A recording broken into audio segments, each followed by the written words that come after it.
Yesterday I came on.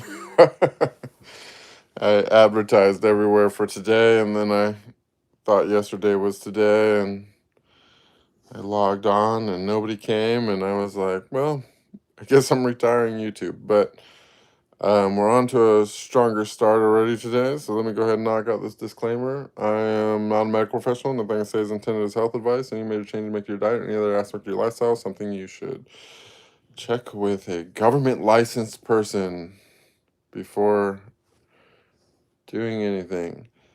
I'm also not a financial advisor. Nothing I say is a recommendation for investment. I'm a law-abiding citizen. Nothing I say is a admission of guilt, and I am not affiliated with Google or YouTube in any way. All opinions are my own.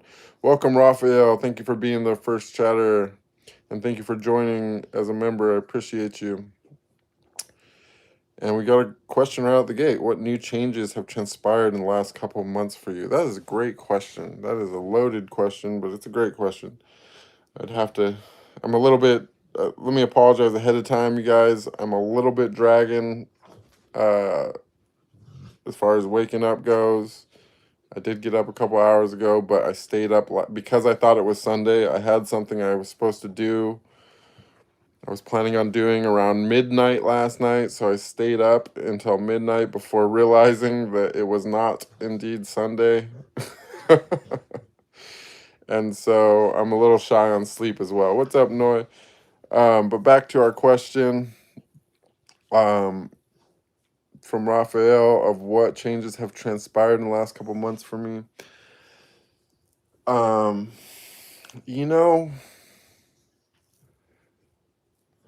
I want to start by saying that the farther down this path that I go, I'm just going to speak for myself. I'm not going to speak for anyone else, but the farther down the path that I've gone,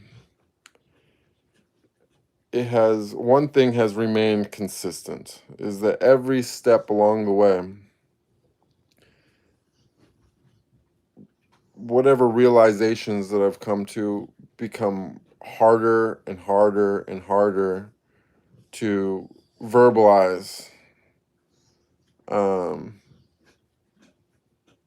that has remained consistent. Of every major change that's happened, it has not become easier.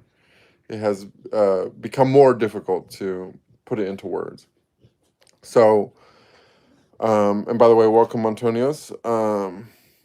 But the last couple months have really been about integration for me. I was starting to feel a little bit disconnected at some point. Maybe I was just getting distracted. Sam, chill, dude. But at some point, about a couple months ago, I would say, I was, taking trying to, started practicing more yoga rather than just meditating. And I got into lotus position for the first time, and I don't know why, but everything kind of turned back on when that happened. Now, I don't know what the relation is there, or if there is one, but it just happened to be so. And after that,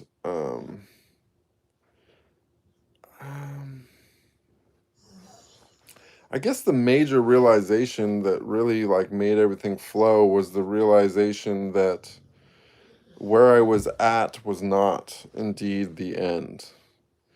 At some point, I was starting to wonder if maybe I had simply completed the process and that my life and my body and my sensations and everything were returning back to normal, because I had that, very, very, very mind-blowing experience that I outlined in multiple streams regarding what I called the void or the abyss. But it was upon the realization that that was something that I needed to pass through, that was some type of a gatekeeper of some sort. it was like I realized that that was kind of like the last stand of the ego. And when I made that realization, suddenly everything started moving again. But it started moving in a different way, not where something new happened, but rather where all the old things started making much more sense. And thank you, by the way, for the donation, Noi. I appreciate you. You guys, I forgot to turn off the comments for non-subscribers, so we probably will have a few of these kind of low vibrational beans popping in here, but I will, you guys can remove them if I miss them. I think Noise here to mod, and I'll try to get them out of here too when I can. So we'll have to bear with them, but they bring their own lessons. You know what I'm saying? Observing these type of people, honestly, probably does us more good than bad, even though they are a little annoying. Anyways, back to what I was saying is, you know, a lot of my realizations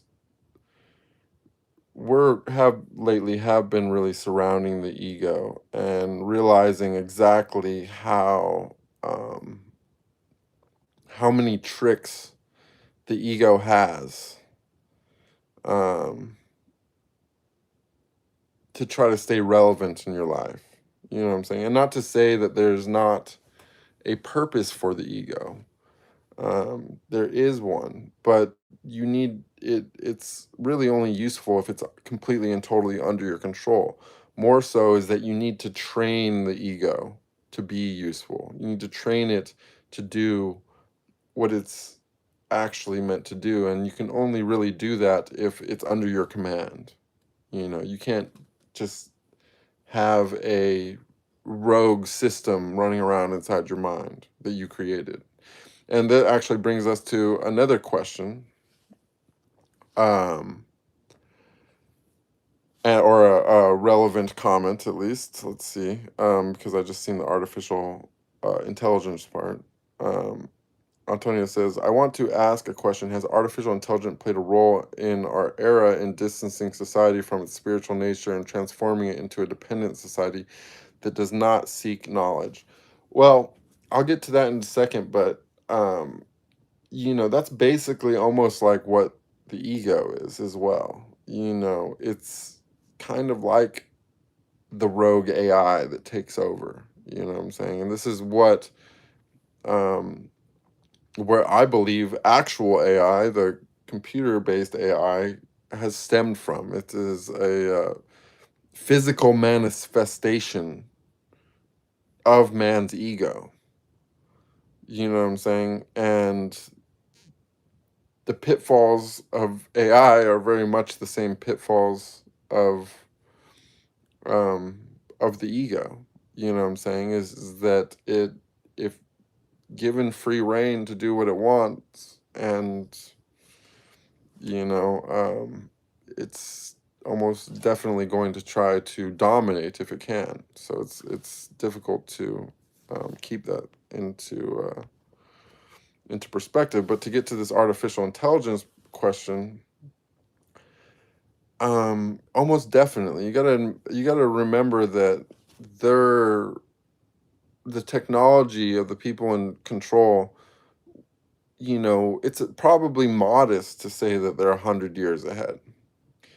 In reality, they're probably more like thousands of years ahead, because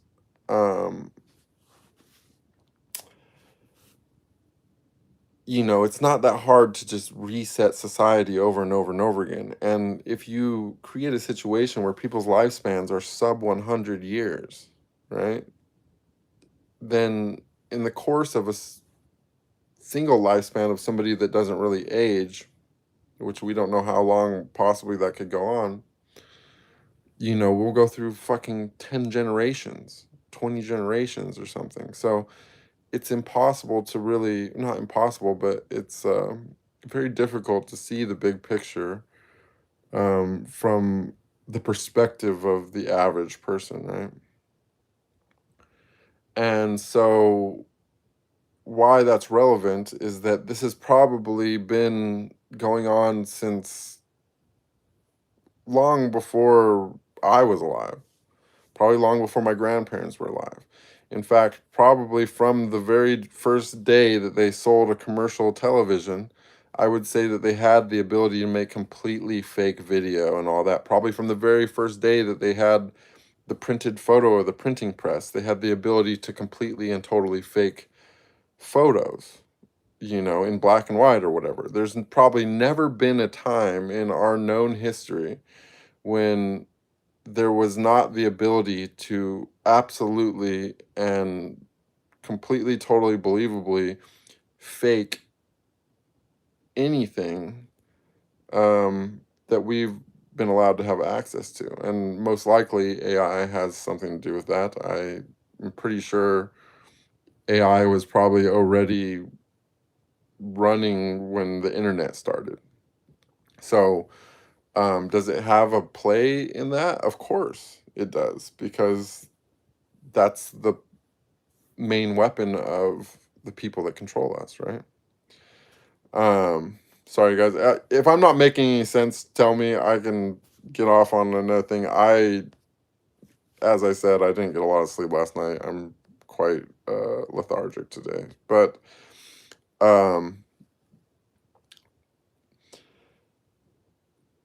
it's also I've considered, how all this could come to be. And it's my, I guess my, I don't know, how do I say it? Like, I think that we are living through, basically,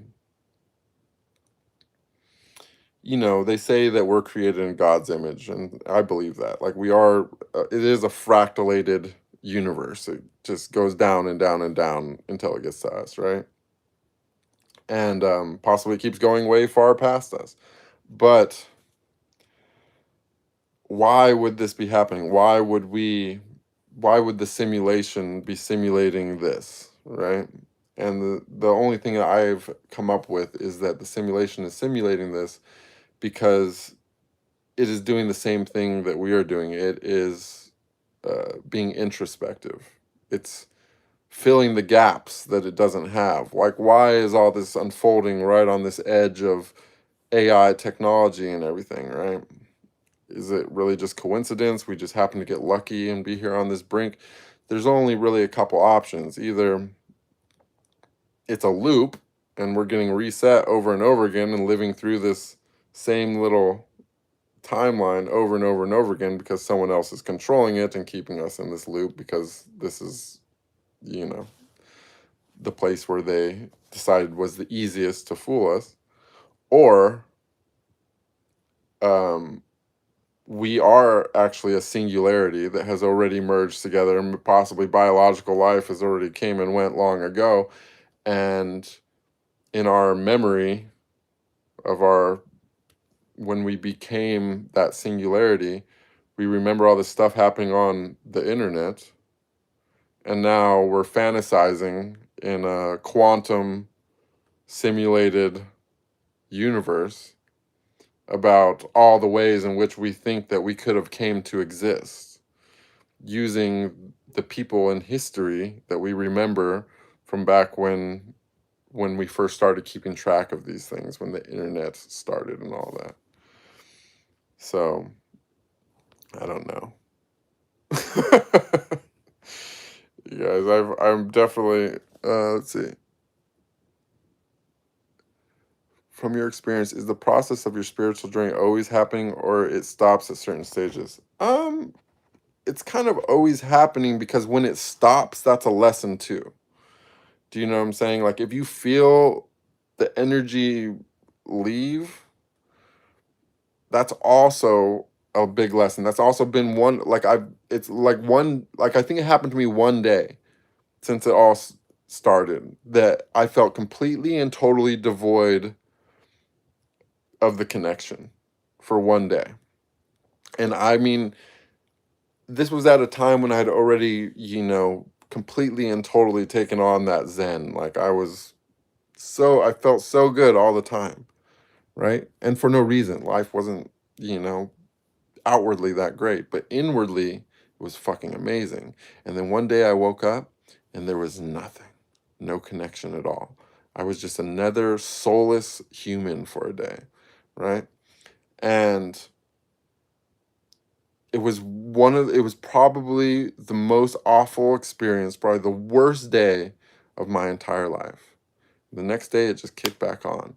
And that in itself, that devoid of the connection, of the spiritual connection, was one of the most profound spiritual experiences in itself, it made me appreciate it so much. It made me realize that without the connection to that source, like this whole thing is not even like, it's fucking an absolute hell nightmare, right? And furthermore is that I realized that I lived the majority of my life like that and didn't even realize that I was living in absolute and total hell.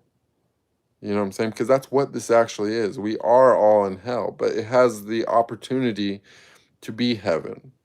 You know what I'm saying? Because we're going to reincarnate over and over and over again into this simulation, and we're going to live in the future that we create as a whole, because we are all one. And so this is the lesson, but this is the God lesson. You know what I'm saying? This is the lesson that the path to hell is indeed paved in good intentions. This is the lesson of duality. This is the lesson of contrast. This is the lesson that teaches you that more often than not, more good comes from evil than comes from good. Do you see what I'm saying?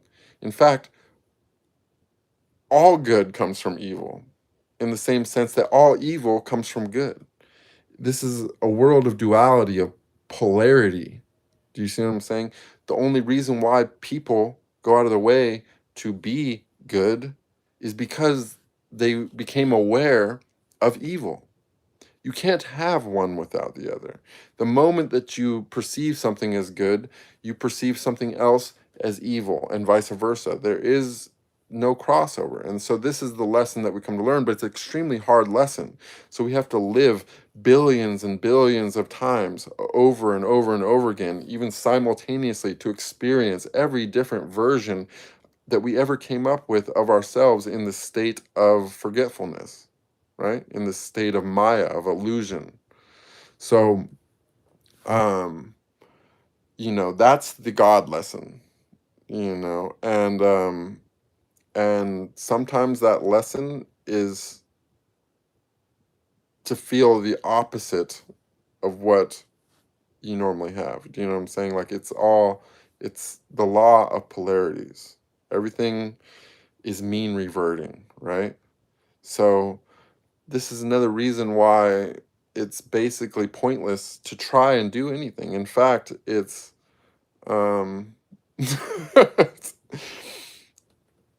it's quite damaging. Do you know what I'm saying? In reality, the fastest path to spiritual oneness is always about removing things. It's never about adding things on. It's about being, like, I was thinking the other day, I was like, you know what? I'm a spiritual butcher. You know what I'm saying? I'm just trying to cut things away. There's nothing really that I want to add on to anyone. There's nothing really that I want to teach anyone. There's nothing really I can teach anyone. I've never learned anything. You know what I'm saying? The only reason why I've had the success that I've had, which is inward, it's not outward. You know what I'm saying? But it's inside. The peace that I found. It's all been from removing things, from unlearning things, from deprogramming myself. And that's all I can really tell anybody to do spiritually. Even to the point that me talking about my own spiritual experiences, I'm not going to say that I regret, because what point does it do to regret? I put it out on the internet, it's over. But if I had known what I know now, if I knew what I knew now, way back a couple years ago when I first started this whole YouTube mission, I would not have done it.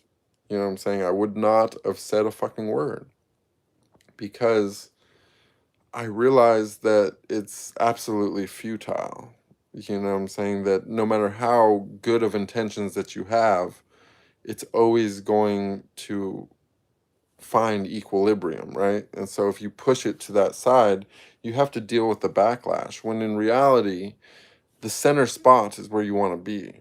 You know what I'm saying? Balance, equilibrium. Like, that's what we want as ourselves, but that's also what we want as a species. That's what we want as, you know, interdimensional beings. You know what I mean? Like, because all things are happening simultaneously. Time is another one of the great illusions. Things are not happening in a linear fashion. You know, that's the way that they're being experienced, because that's what you're aware of. But in reality, all things that could ever happen simultaneously. And it's so, um, you know, it's the game of the soul to tune in to that experience and to, decide, you know, to experience the illusion of, cause and effect as well, to experience the illusion of free will, right? But it's not actually, it's all an illusion, because everything that ever will happen did happen and is happening. Do you know what I'm saying? Um, and that is being experienced too, but you won't realize it until you die, or until you become enlightened. You know what I'm saying? So I'm gonna go back to the chat. Is this the guy bothering Eddie Murphy and the Golden Child? We don't know who that is.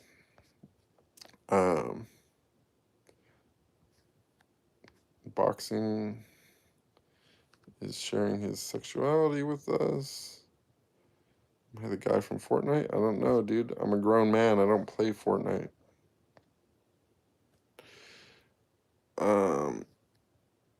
Trippy Leaf, it's coded to run what we see. You see RD2 NPCs question if they are in Rockstar game. Well, this is more advanced than a Rockstar game, Trippy Leaf.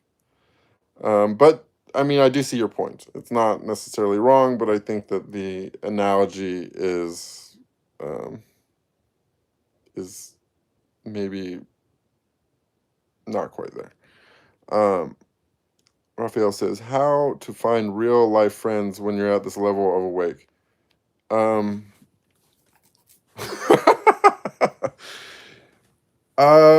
That's a good question. It's no, it's hard to even fucking talk when you're this awake. You know what I'm saying? Like, I'm coming to the conclusion that I'm really just backing myself in a corner with every fucking word that I speak. But how to make real life friends when you're, I don't know. To be honest, the thing is that at some point you will release the illusion of separation as well. So you don't really need real life friends, because you won't be really lonely. Do you know what I'm saying? Like, you get, it's like your real life friends are like your past selves. Like, once you start remembering past lives and things, like, um it's you become your own friend.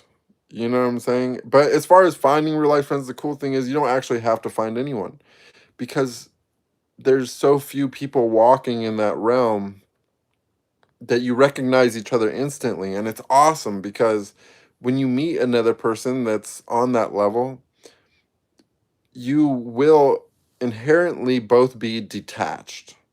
Okay, detachment is like the number one thing, right? You just you want to be detached to everything, because the only way to love unconditionally, which is what we're talking about, right,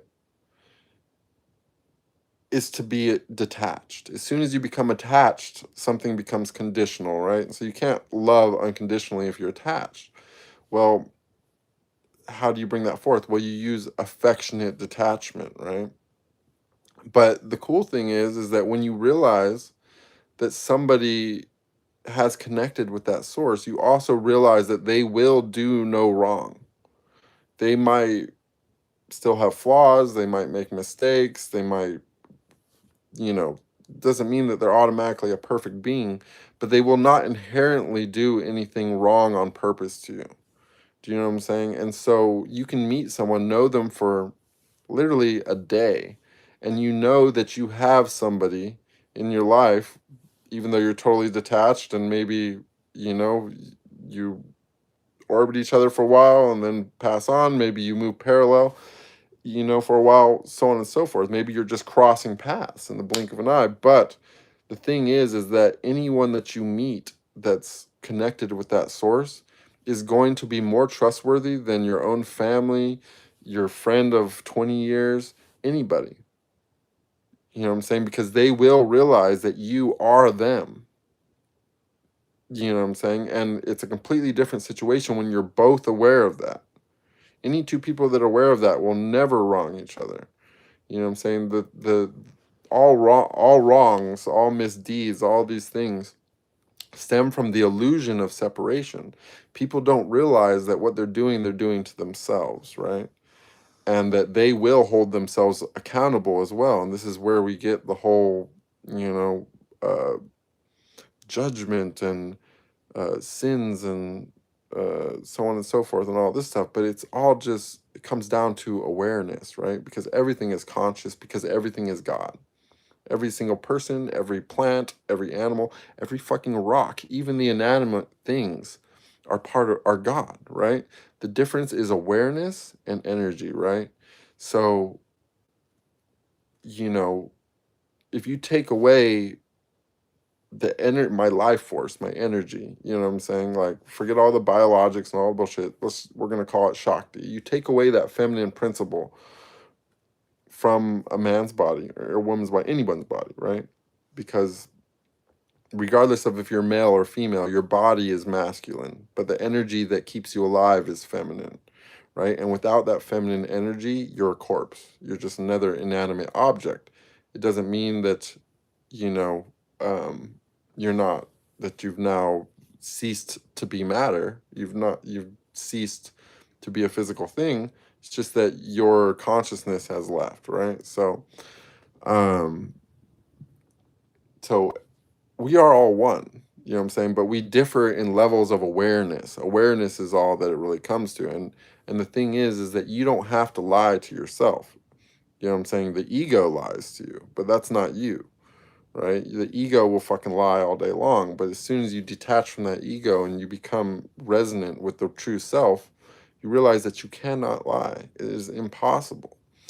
And so when you realize that you cannot lie, and above all, you cannot lie to yourself, then it all becomes, and this is back to the very first question of what changes have gone through for me, is that I realize everything is about embodiment. This fucking yap, talk bullshit, it only opens the door to be misunderstood, to be misrepresented, to make mistakes, because you're using the most imperfect way of portraying something. You know what I'm saying? When in reality, everything with words is flawed. It's the language simply cannot contain the truth. The words do not exist, whether that's by design or just by the limitations of the 3D universe. I don't fucking know. I don't care, to be honest. But embodiment is everything.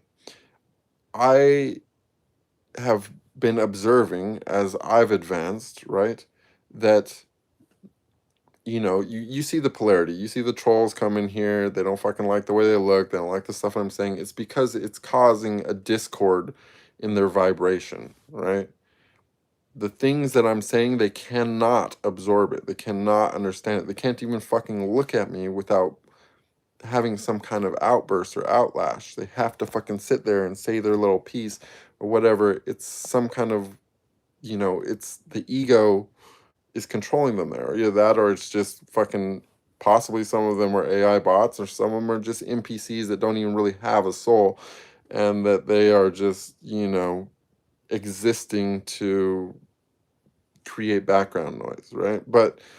Um but the truth is that embodiment goes farther than any words.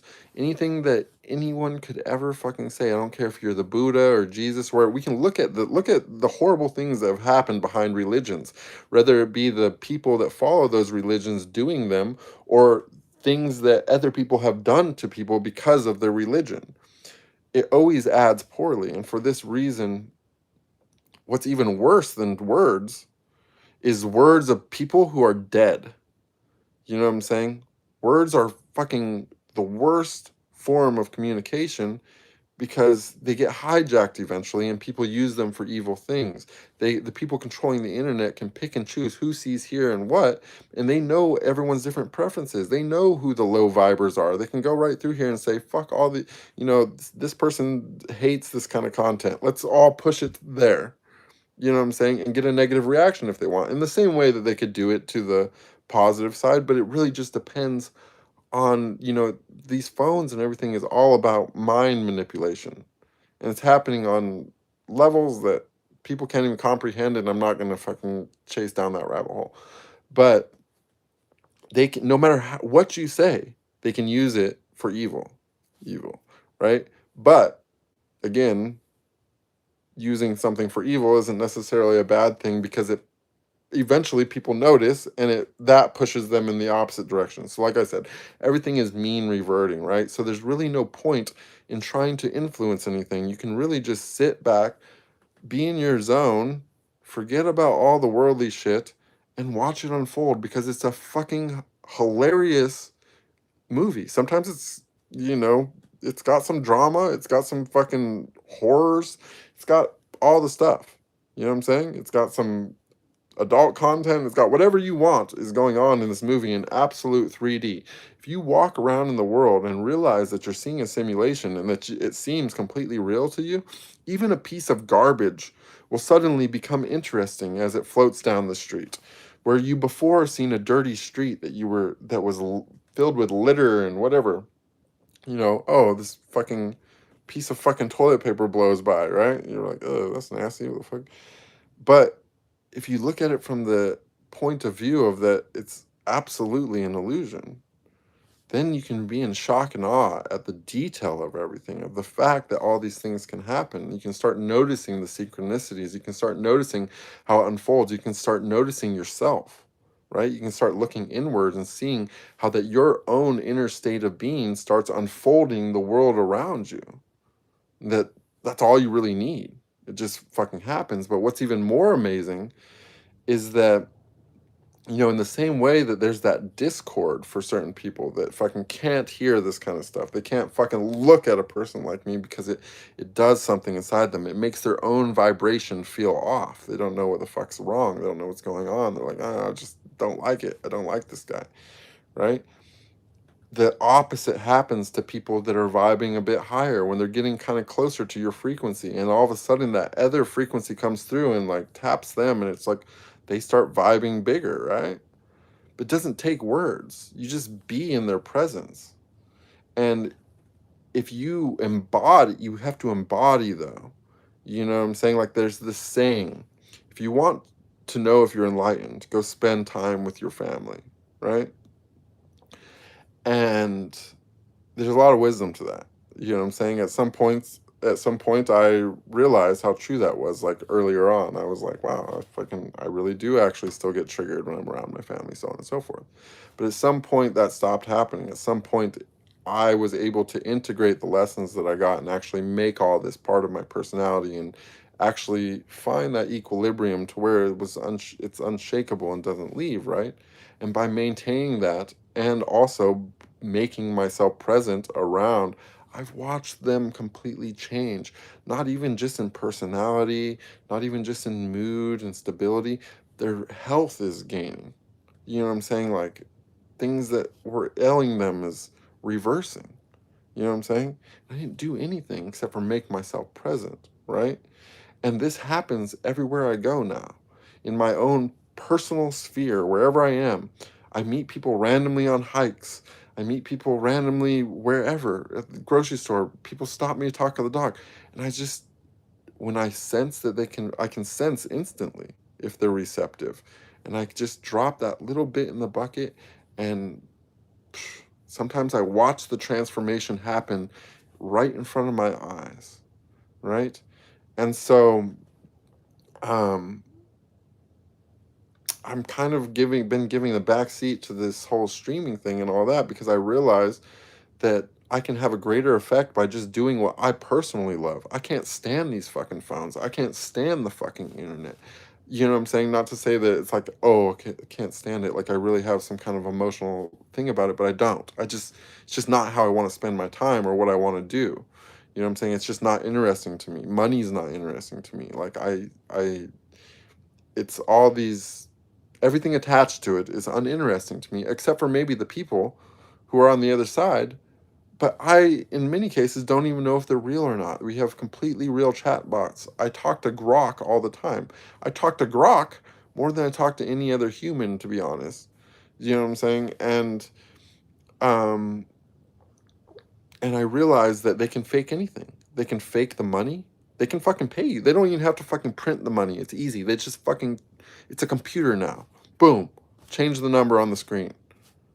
It's that easy. You think they can't? They pay people $100 million to fucking have an opinion for influencers and shit. You think somebody that's starting out trying to grow an account or something like that, they can't fucking send you some money? It's ridiculous, right? Everything can be faked. You can be in a total echo chamber of bots agreeing with you or fucking hating on you or whatever. They can be paying you, and maybe nobody ever even fucking seen it. Worse yet, somebody is gonna see it, but they're gonna use it for their own purposes. It's not gonna be for your purposes. But the way that you circumnavigate that is by being present, by being in person. And it's also the way that you gain actual spiritual advancement is by being present. The internet is not your presence. You know what I'm saying? The internet is fugazi. You know what I'm saying? But being in the moment, looking around, saying, hey, there's a plant next to me, there's a fucking door next to me, there's a dog over here, being aware, look at the sky, you feel the air, feel your own breath, feel your own heartbeat, feel the different veins and, flow of your body, feel your lymph system, feel your muscles, your bones, your ligaments, feel everything that's going on inside you simultaneously. Like, understand that it's going. Stop being so fucking unconscious of everything. People think that they're just, they don't fucking, like, where's my liver, where's my stomach? If you're lucky, they're conscious of their own breath that's literally fucking pumping. You know what I'm saying? But um everybody's thinking about shit that they did in the past, memories that are inaccurate, they're not even fucking correct. They're thinking about the future, they're not going to be fucking right. They're not a fucking psychic, they're not a fucking AI. If you're able to predict the future, you're in a loop, okay? And here's a big part of it. If you want the fastest spiritual advancement possible, the fastest, you just want to say, fuck it, I don't want to read nothing, I don't want to learn nothing, I don't want to watch another stream, I don't ever want to see Bruce again. I'm saying, I don't want to read about shit. I don't want to do yoga. I don't whatever. If you want the absolute fastest, you don't want to say, boom, I want to wake up today. Then you just fucking stop everything. Stop thinking about the past. Stop thinking about the future. Get out of your phone. Purify your body. Stop talking. And just literally try to feel yourself. Literally become conscious of your body. That's it. It's done. You don't have to fucking learn anything else. You do that and you will become your own teacher. You will connect with something that will teach you better than Yogananda himself. You know what I'm saying? You could connect with Yogananda. The thing is, these ascended masters are all still there. You know what I mean? To read about them in words that can be altered or doctored or manipulated or whatever, or that can't be refuted and can't be elaborated on, it's always a fucking mistake. Like, wipe everything clean. That's the fastest spiritual advancement. That's it. If you have a religion, it's not going to take you there. It can take you part way. You know, it can take you a gentle way, but it will not take you the whole way. You have to release that. For people who are very religious, that's like the final boss. You know what I'm saying? It's very, very hard for people to let go of dogma and shit. And that's not a coincidence. That's how they did it before they had these little fucking devices in our hands. Now they don't even fucking need that anymore, and that's why they're trying to fucking wipe it away, because they can fucking do it all with the phones. They can do it all with the... Why do you think they're moving to short form reel content where you don't know what's coming next and you just swipe? That's how they fucking manipulate you. You know what I'm saying? They choose what you see next. You might have clicked on this because it was interesting, but then when you swipe, the next thing that comes is fucking random to you, but it's not random to them. They're completely in control and totally controlling the thing. Not only to mention, there's even more metaphysics involved. You know what I'm saying?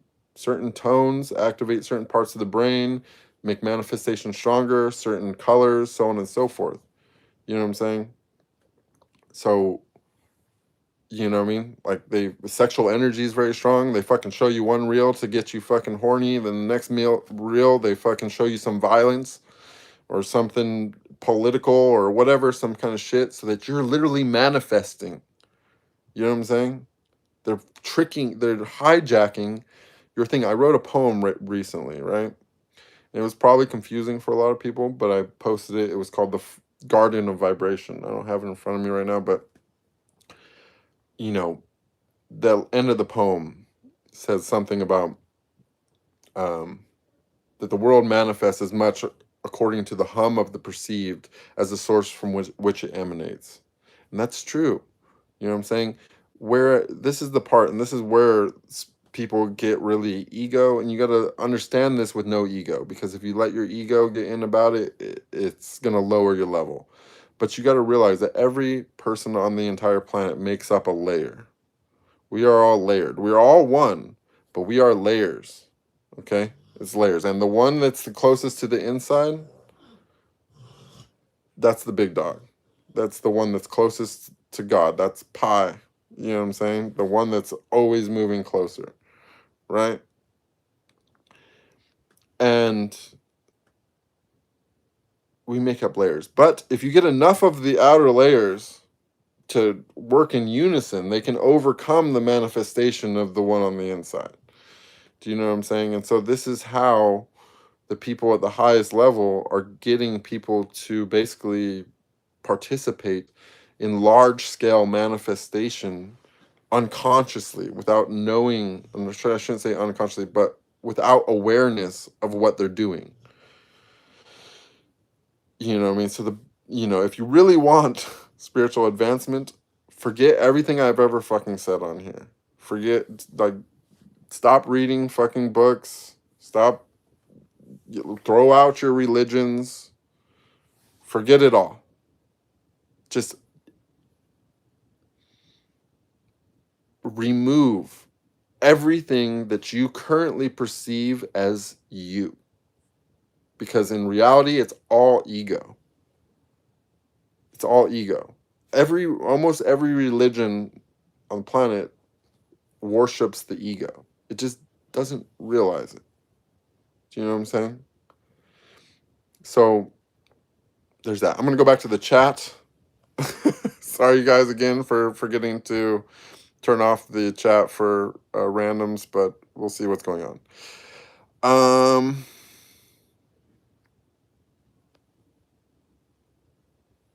Let me see. Sorry, guys. I'm going to hide people as I go. Let's see.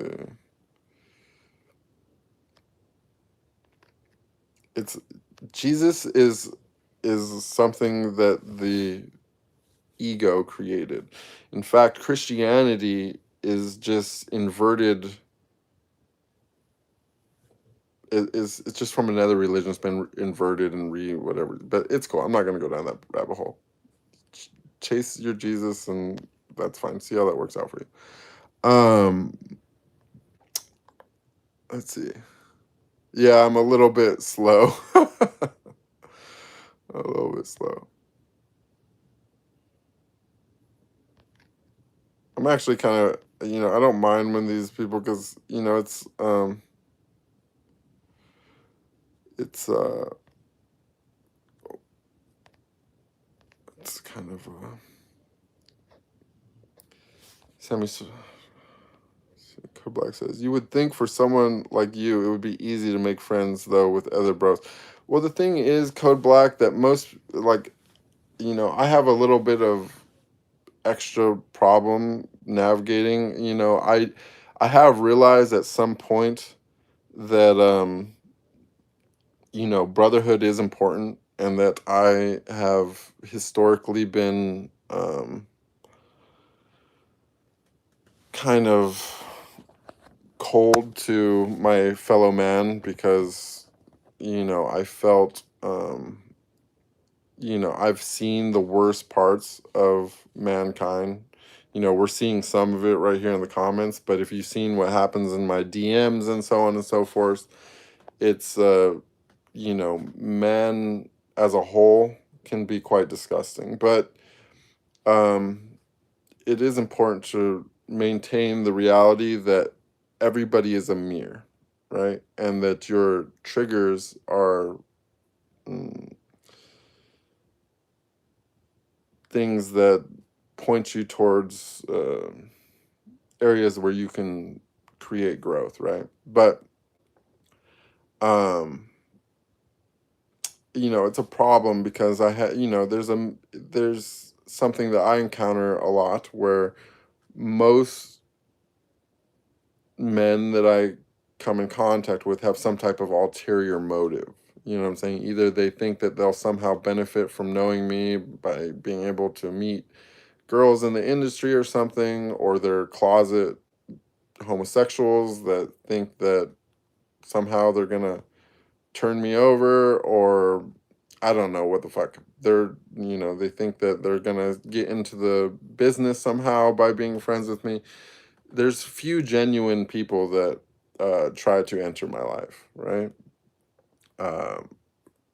At least from the male side. From the female side, okay, I'm gonna get probably more genuine, because I'm actually receptive of feminine energy. I love women. I like interacting with women. I love sex, so on and so forth. So it's completely different. I have a different relationship with women than men, because, you know, I'm also very conscious of when people are ruled by their ego. And let's face it, 95% of men are completely and totally in the ego. They have really no concept of anything else. So it is difficult to make friends, but I don't need a lot of friends. The thing is, in the same way that, like, I'm intended for this stream to be members only, because I'm not looking for mass. I don't want more fame. I don't want more exposure on the internet. I don't want a ton of traffic. I don't care about extra ad revenue from the trolls that fucking pop in here. None of that matters to me. I like quality. I want quality people around me. I got a few friends. Honestly, like right now, I've got like, I would say I've got like at least like 4 really solid, like brothers. You know what I mean? And that's enough for me. That's way fucking enough. And yeah, I'm just all about the quality. You know what I'm saying? Maybe 5. I guess I got, I mean, but yeah, it's just not really a priority. You know what I'm saying? Like, I'm happy alone. I'm whole alone. I don't need no one around me. You know what I mean? And I mean, I got the dog around me a lot, but even he cramps my game sometimes. You know what I mean? Like, but I got dog karma, so we're doing this thing. You know.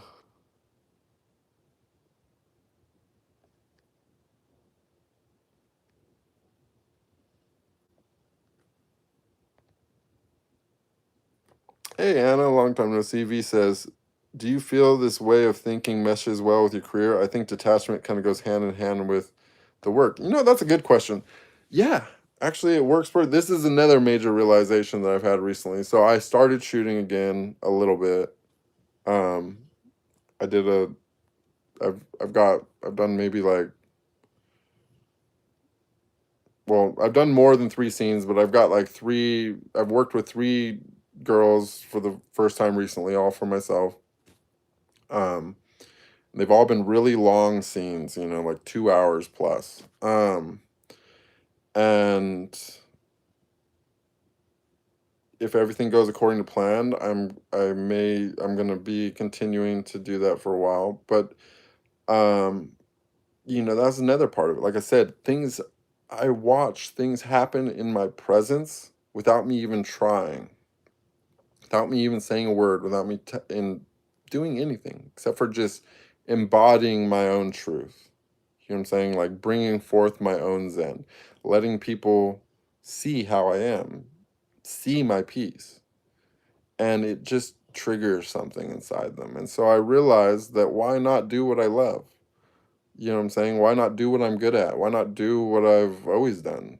Um, because it puts me around people. Not only does it put me around people, but it puts me around people who need to feel that. You know what I'm saying? When let's face it, you know, people in the industry might get a lot of physical attention. You know what I'm saying? Like they get around, whatever, but it's only the ego that is turned off by that, right? The true self, the emotional self, the one that is emotionally intelligent, understands that there's reasons why everyone does things, right? And that everybody has traumas, right? And I also realize that while, perhaps these girls in the industry or so on and so forth, I'm not just targeting them, but just people in general, may have an above average amount of physical affection coming from people. They have very little, and in probably many cases, no genuine love. You know what I'm saying? Most the people that they get into relationships with are either after them for physical pleasure or possibly even for financial gain, for uh, whatever that they think that they can get out of it, that they are in their minds making a sacrifice by forgiving whatever so that they can gain something, right? And so for me to realize actual unconditional love, to where I love everybody, like I even love the fucking trolls in here talking shit to me for no reason from their avatarless accounts. You know what I'm saying? I love them. Okay, I don't like them. I acknowledge that they are the opposite of anything that I want to associate with and be around. But I still love them. You know what I'm saying? Because I realize that there's a reason why they're like that.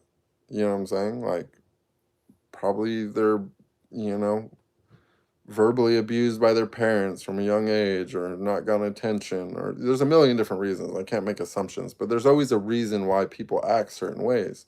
That is somebody's child. You know what I'm saying? And they were clearly not raised correctly.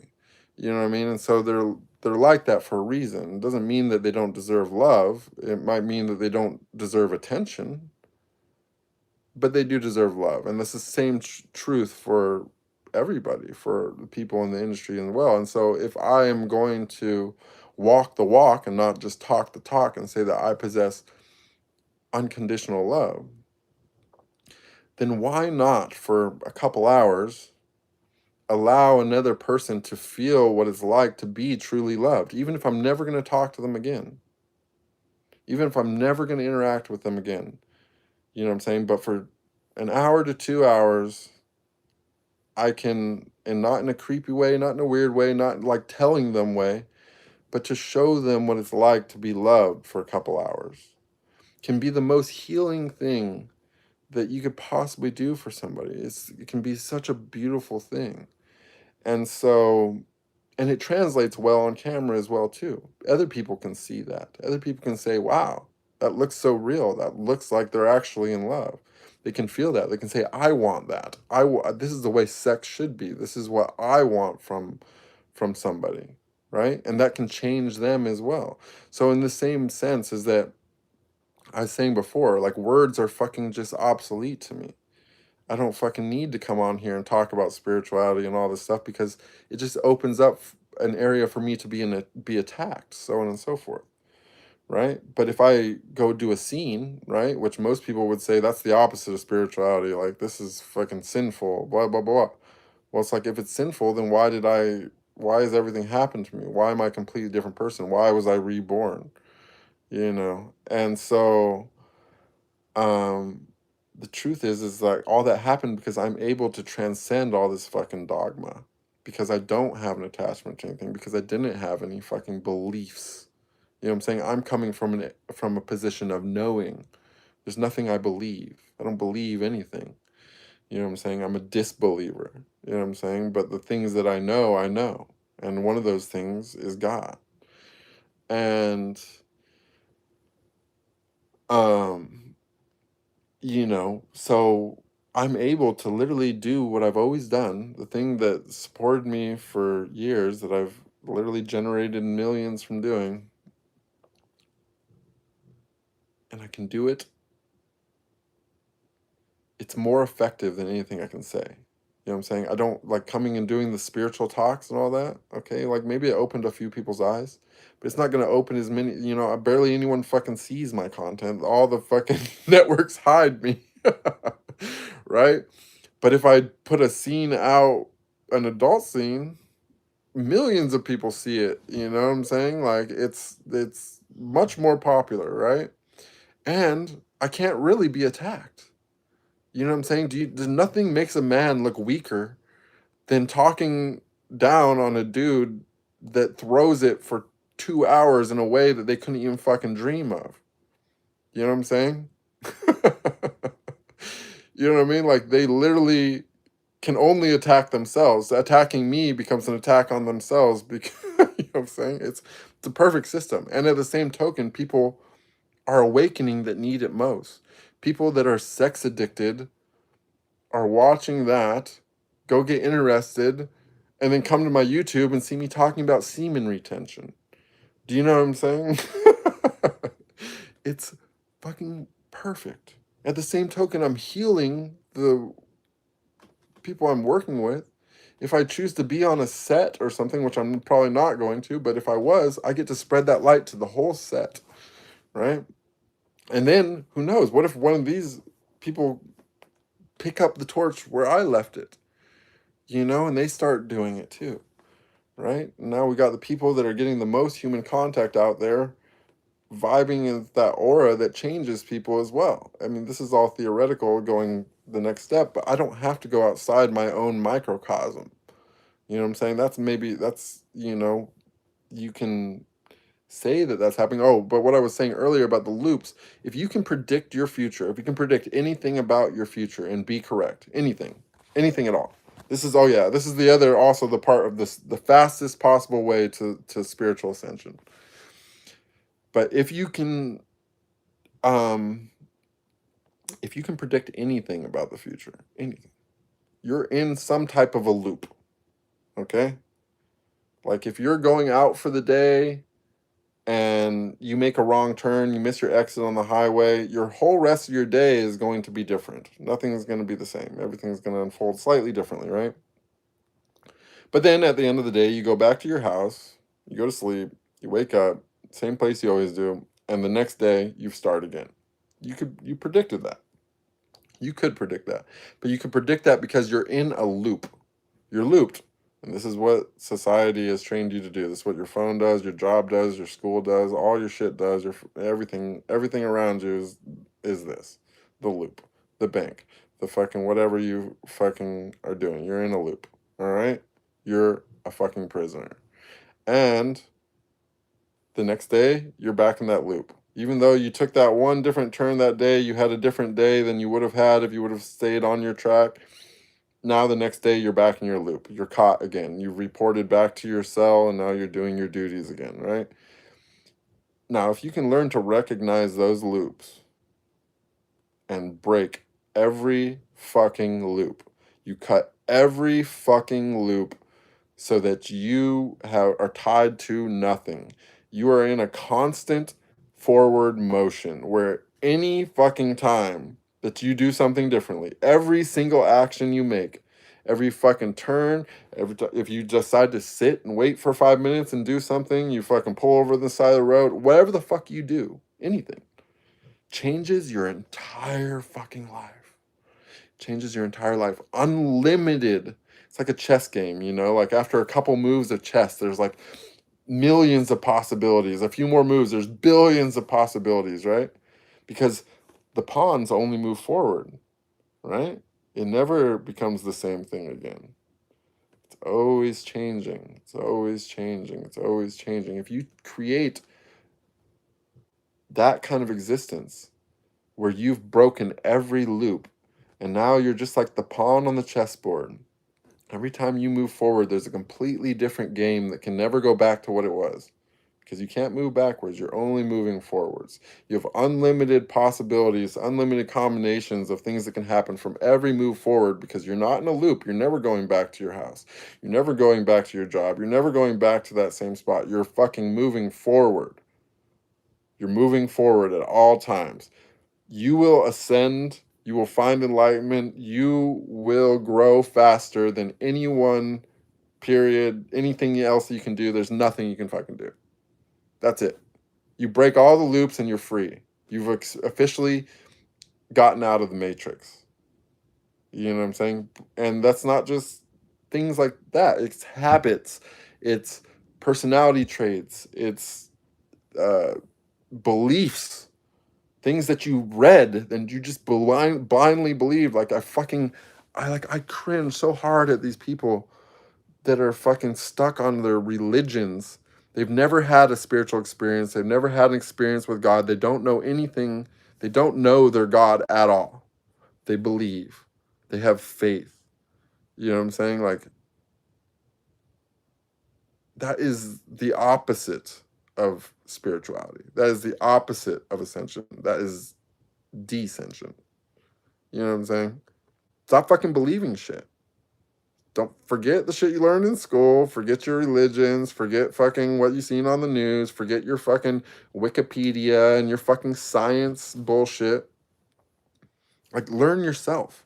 Instead of reading about what vitamins and minerals and bullshit affects your body and all that, maybe try feeling your body. Maybe try doing some self-experimentation. See how things affect you. Instead of cramming 50 different things down your fucking pie hole every day and then wondering why you feel like shit in the morning or why you fucking literally, try fasting for a little while. You want to know something gross? Try fasting for a little while. See how long it takes you to stop shitting. Most people are full of shit. You know what I'm saying? They have no fucking clue what's going on. You know what I mean? But just break the fucking loops. You know what I'm saying? Stop eating so much. I don't know what else to say. Like, there's nothing really for me to say. Like, I'm pretty much talked myself out of this online thing. Because I realize it's in... Not only does it feed the evil machine, which maybe that does a good thing, I don't know. But it's just not an effective way of doing it. And it also slows down your own, because, like, you know what I'm saying? Like, I'm sitting here talking to myself. It seems like I'm talking to myself. Occasionally I go and read this to get some ideas or whatever, but I'm looking at myself right now talking. Right? I don't fucking need this for that. You know what I mean? It's just a fucking waste of time. So there's that. Let's see, I'm going to go back to the chat. That was a good question, though. Let's see. High Tropic says, what's your best evidence for the existence of the supernatural? Well, probably, I mean, I was sick for like years. My health was getting so bad, like I literally thought I was like gonna die. And I was chanting the Om. This is well documented in these past live streams if you want to go see the whole story in depth. But I was chanting one day and this gold light just shot into the back of my head. A bunch of other stuff happens. I'm not gonna go into the whole story again, but long story short is it healed my entire body. Like every pain that I was having for fucking nearly 10 years gone instantly. I went to sleep, I woke up, I fucking looked years younger. And since then, my health, I don't know if it's just such a rapid rebound of health or if I'm literally aging backwards, but every day since then, my health has gotten even better than that point of perfect healing, absolute instant perfect healing. And the ego, the mind can rationalize almost anything. I've actually seen something, I've wished for something physical and watched it fallen on the ground in front of two other people, and we all said, what the fuck? Like, couldn't fucking believe it. Watched it with our eyes. I said, I wish I had this. And that thing which I wished for fell on the ground. And I rationalized it away. Right? Even though we smoked it, it was real. It was a blunt, right? And and I still was able to rationalize that away. But what I couldn't rationalize away was physical things happening to myself. You know what I'm saying? So I've seen multiple instances of the supernatural, but I don't consider it the super. I mean, supernatural is actually a good word because it is natural. It's the way it is supposed to be. But for whatever reason, it's been hidden. But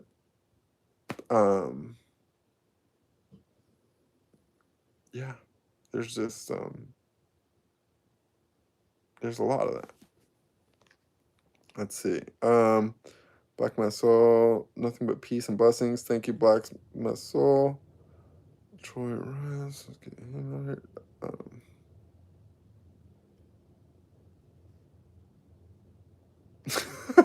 The trolls are here. It's okay. You learn from everybody. You gotta learn from everybody. People are, the thing is like I truly, like, there's gonna come a time when we will all perceive each other's deaths. I truly believe that. You know what I'm saying? Like, at some point, it's going to seem like all those low vibers fucking perished for whatever reason. And we're going to experience that. But they're also going to experience that. For whatever reason, they're going to experience all of our deaths as well. You know what I'm saying? Like, this is the timeline split that is inevitable, right? At some point, we will all experience the loss of each other, right? On the opposite side. But consider the difference. When all the low vibers, the negative people, the violent people, the fucking trolls, the fucking people that, you know what I'm saying, just, they can't grow. When we experience their loss, we'll feel sadness for them. But our world will get infinitely better. Right?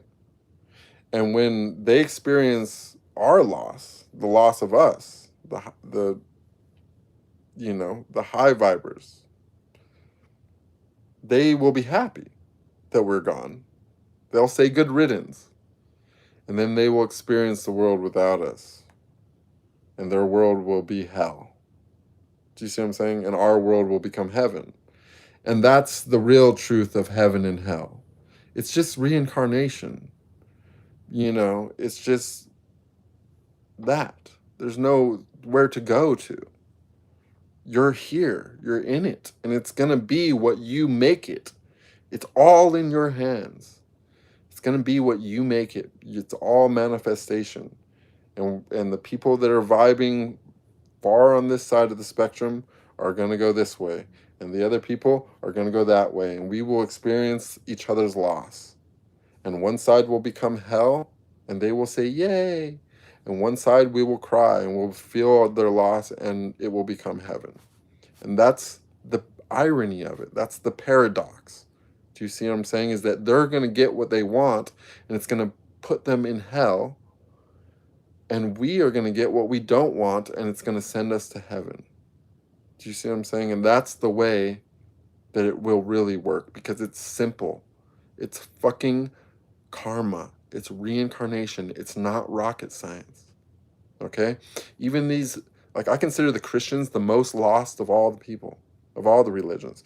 But it's funny because their entire revelations is about everything that they are against, that they call blasphemy and everything else. The whole 7 seals and all that, they're literally talking about the chakras. It's all the all the stuff is hidden right there in Revelations.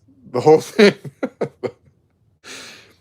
They can't see it because they just don't have that spark. You know what I'm saying? They can't understand that they've been played. You know what I mean?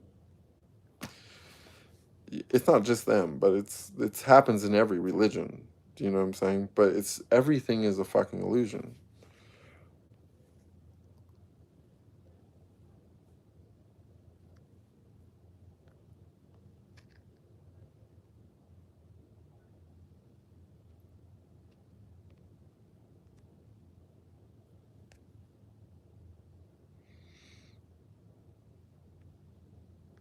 Code Black says sharing reproductive fluids and body-to-body contact is one of the best forms of communication between humans. Absolutely. Absolutely.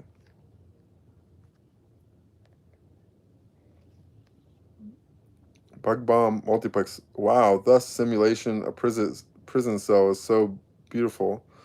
Shock and awe.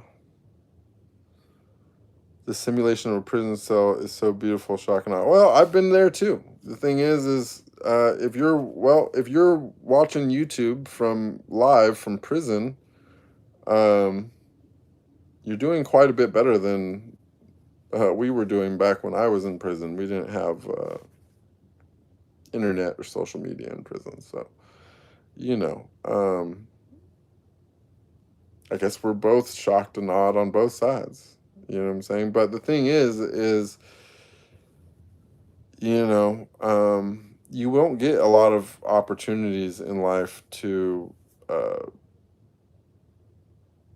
be self-reflective quite in the way as you do in prison. And so, this is another reason why it doesn't make sense for me to come on here and try to guide people in spirituality or tell people follow my path to enlightenment or whatever, because I had experiences like that which most people cannot replicate. Most people cannot go and do a prison term and then come out and become a porn star. You know what I'm saying? Much less a very successful porn star. Do you know what I'm saying?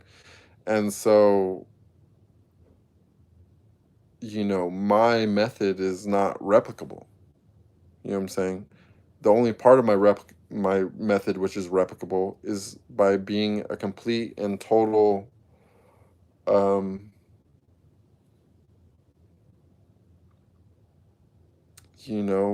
don't know what to say, like a person that rejects all societal norms, somebody that won't listen to the rules, a deviant of some sort. You know what I'm saying? Like, and I've studied a lot of things about religion. I've really become super interested in religion. I'm interested in religion because I see the truth in all religions. But I realize that truth is impossible to understand through words unless you are already enlightened.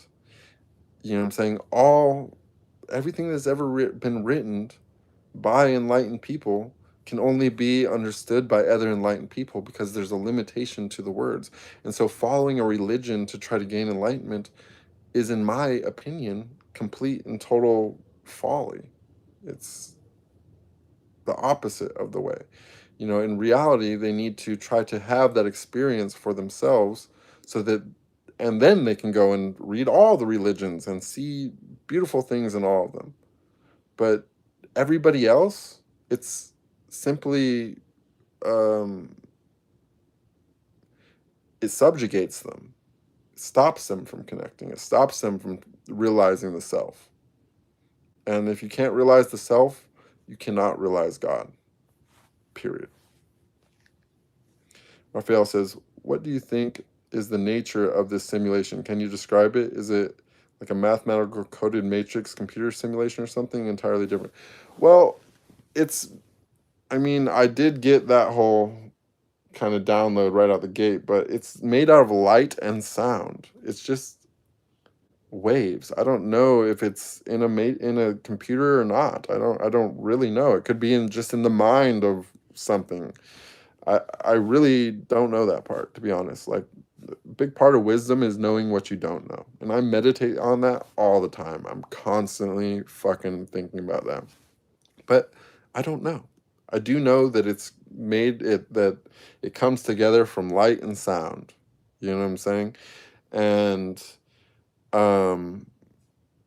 what is the nature of it? The nature of it is that it is impossible. Okay? Like, you can't win. This is the point. This is the original sin, okay? Is thinking that you could create something here in this 3D world with time and all these things, which was somehow going to lead to non-suffering. Do you know what I'm saying? It wasn't going to, because every action, so many things unfold. There's no way. It's chaos. This world is chaos embodied. It is meant to be the hardest possible problem ever. It's meant to be the impossible problem. It's the 3-body problem. It's a 3-body problem. It's unpredictable, okay? Like, different religions have different ways of saying it. For example, like I said, Christianity is like inverted from, Vaishism, or whatever. The people that worship Krishna, it's the exact same religion with the Christians. It's just been inverted, okay? So one side uses the Trinity, the Father, the Son, the Holy Spirit. The other side uses a different Trinity, the Creator, the Sustainer, and the Destroyer, right? Well, in Christianity, they try to say that the Creator is the good guy, okay? In, like, Hinduism, it's kind of like split between, some people think the Sustainer is the good guy, some people think that the Destroyer is the good guy. Nobody thinks the Creator is the good guy. And I tend to agree with them much more, because you don't create this world if you're the good guy, right? And if you know how it works, then you realize that the destruction of this world is a mercy because of reincarnation, because of karma. And so the Sustainer is neutral, right? It's neither good nor evil. So it's chaotic evil, chaotic good, or chaotic evil, chaotic neutral, and chaotic good. Because if you know that everybody's going to keep reincarnating into this world, and that eventually this world is going to become hell, then the good guy is going to destroy this world to free everyone from this cycle of karma, right? The Sustainer is like, I just want to see what happens. I'm not on either side. Let's just keep it going. But the Creator created something which was fucking impossible. And that was what they set out to do. They wanted to make the hardest possible game, the hardest possible problem, the unsolvable problem, right? And they did that. They did it really fucking well, right? And so this is why the Destroyer is actually the good guy, because he's the one that frees people in the end from suffering, from the cycle of suffering, from karma, from coming back here over and over and over again and having to fucking watch how even your best deeds, even the best things that you've ever done, have ended in horrors. Think of, let's talk, like, think about, like, even if the whole Jesus thing and all that really happened, and then we had the Crusades and millions of people have died and people are getting fucking shot, even in the last, like, you know, probably day, somebody has probably died behind that. Do you know what I'm saying? Like, horrible things have happened because of good deeds. And so this is an unsolvable problem, right? To create this unsolvable problem that yields endless nightmares is not something good. You know what I'm saying? Undoing that, the destruction of that, freeing the people that didn't deserve to be free from it, out of compassion, out of forgiveness, out of mercy, that is good. Do you see what I'm saying? So that's the nature of the simulation, is to be impossible. But the reason why there is no real good and evil, that's all an illusion as well, is because there's only one entity that is playing all these parts in different roles. They created something that was impossible so that they could try to sustain it, to learn from the impossibleness of it, to eventually realize how bad it is so that they can destroy it. Do you see what I'm saying? And this is all happening as one. So when one person does something to another person, it seems from our perspective of not knowing this that something bad is happening to us or that we are doing something to someone else. But the moment that you die, or in some cases, you don't even have to die, you could do this and stay living. That's enlightenment. You realize that it's all one, and you get to experience both sides. You know what I'm saying? You get to experience all sides. In fact, you can, while living, experience every single person's experience simultaneously, and that's when you realize how big God actually is. That's when you get to feel unconditional love. Because when you see through everybody's eyes simultaneously, that's when you truly become empathetic. That's when you truly gain emotional intelligence. That's when you understand the scope of perception, and that there's a reason for everything. And if you just learn to love everybody because you know that they're playing the impossible game and they're doing it, it's even harder because you don't fucking remember that you're playing it. You don't fucking know. It's part of the thing. You know what I'm saying? So the nature of the simulation is to be impossible.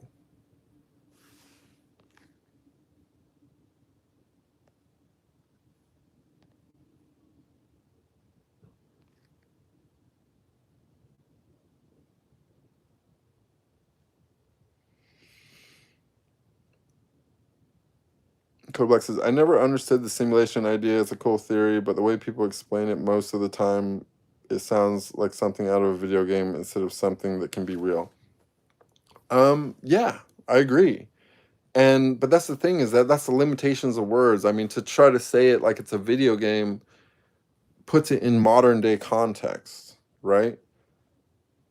In the past, before there was video games, you would probably say it's like a dream. Like we're all having a simultaneous dream together. You know what I'm saying? Like you could say it's like a meditation. You know what I'm saying? This is how God meditates. All right? But there's an impersonal part of that, and there's personalities of that. You see what I'm saying? And these personalities, that's what we are too. We're like fractalated versions of these personalities. So it goes all the way down. But at the top, it's impersonal. It's just observing, it's watching. You know what I'm saying? Because everything is streaming up. You know what I'm saying? You're seeing it, you're seeing everything from all these different angles. And the angles don't know that they're streaming up to this central source, right? But the reason why is there's no good and evil is because you're doing it to yourself. You see what I'm saying? Like, if I go and, pull on someone's arm, you're watching some Brazilian jiu-jitsu, you yank someone's arm, right? Stretch them way past what they can do. That's an attack, right? One person attacked another, they fucking hurting them. But if I do it to myself, stretch my arm as far as I can till it just hurts like hell and just hold it, that's kind of more like asana, right? It's like yoga or something, right? I'm working out. I'm making myself hurt. I'm hurting myself. If I'm working out, I'm going to the gym, I'm going for a run, I'm sitting in the sauna, I'm doing whatever. I'm working out. I'm hurting myself to become stronger. If I do it to another person, it's totally different. That's bad. I'm hurting somebody. I'm attacking somebody in that case, right? But if I do it to myself, I'm just working out. So when you realize that we're all one, and that our single self is having every single experience side by side. We're experiencing both sides. Whether you're fighting with somebody, attacking somebody, or making love to somebody, no matter what you're doing, you're actually experiencing both sides. Most people are unconscious, are unaware of that, right? But through spiritual practice and growth, you can literally merge with anything. If you become completely and totally immersed into something where there's nothing else on your mind, you are focused on it and absolute, there's nothing else going on, you are on that thing, you can literally project your consciousness into that thing. This is like how shamans go and, get to be, experience what it's like to be animals and things, or, you could do it with planets, with stars, because we're literally like dimensions, okay? It's like size. In the same way that a single atom or photon or whatever can be like an entire universe, and there's no way for us to see it. We cannot see details of the surface of an atom. Even the devices that they use are just, they're putting together signals to create an image from something that they really can't see. You cannot see it. So they say an atom actually has 4 parts that are quarks.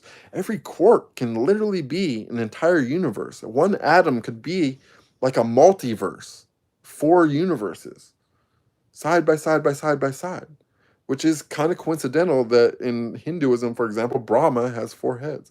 But anyways, I'm getting way outside. But the same thing can be going upwards. It's just easier for us to see downwards, right?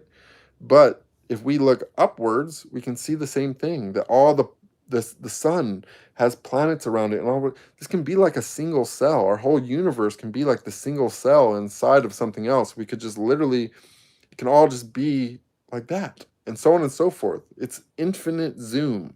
This is the concept of dimensions. This is why, there's the conspiracies that they're actually getting technology and communicating with other dimensions with the Hadron Collider and doing all this shit, or, you split an atom and all this energy is released in the form of fission, nuclear fission, right? Well, why would there be so much energy in an atom? Well, maybe because it's an entire fucking universe. You know what I'm saying? And you just destroyed it. So there's a lot of different ways of looking at it. You can look at it like a video game, but you can also look at it like a microscope. You know what I'm saying? That we're just looking, we're trying to see the tiniest of the tiny of the tiny of the tiny to see what we're made of. You know what I'm saying? And in the same sense that, the sun has the planets surrounding it, and that makes up the Milky Way, and that's part of the Milky Way. The Milky Way's, probably fucking, maybe there's something else that we're all fucking spinning around, that's spinning around, so on and so forth.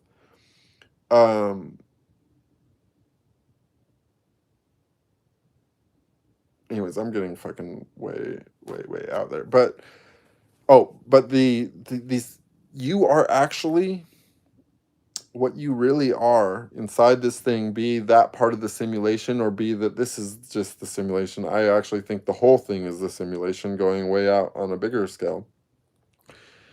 You're the same. You're a star. You're operating, you're remote operating an avatar, right? And everything that you experience through all your multiple lifetimes is going up to your higher self, which actually does have a celestial body. And for this reason, you can learn more about the self and the way that things operate by learning about astrophysics and things than you really can about biology, right? Because biology is infinitely complex and physics is predictable. You see what I'm saying? And so it's literally the people that you interact with in your life, you've interacted with in countless lives. And you're like a big family, right? But it's not just in the game. You're almost definitely also part of a celestial system. There are actual physical celestial bodies, and the people that you're constantly interacting with and playing this game with, these are people that are literally in your gravity, or you're in their gravity, one way or the other. But we're all fucking, playing this game in the cosmos as well. And this is the very, very, very hardest part to fucking understand, and it's way beyond most people. But every planet in the system is connected to one of your chakras. Do you know what I'm saying? Like, that's our solar system is our physical body. We are just remote operating avatars from that. Do you know what I'm saying? Anyways, I'm getting too far. Let's go back to the thing. When the sky falls and the moon calls out for your falling, will you accept or fall victim to the sky's ruthlessness? Of course you accept. I don't know what you're trying to say, but it's crazy how people are just so focused on the eyebrows and things, they don't realize that it's intentional. Wow, I never thought of it like that. Christina says, she once says, you're definitely not seeing God anytime soon. Well,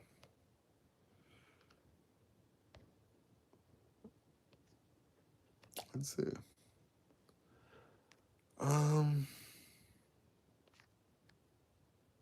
Sorry guys, I'm reading the chat real quick, seeing if we got anything else meaningful going on. Asher, good to see you.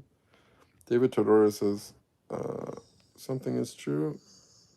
I got some more of these things.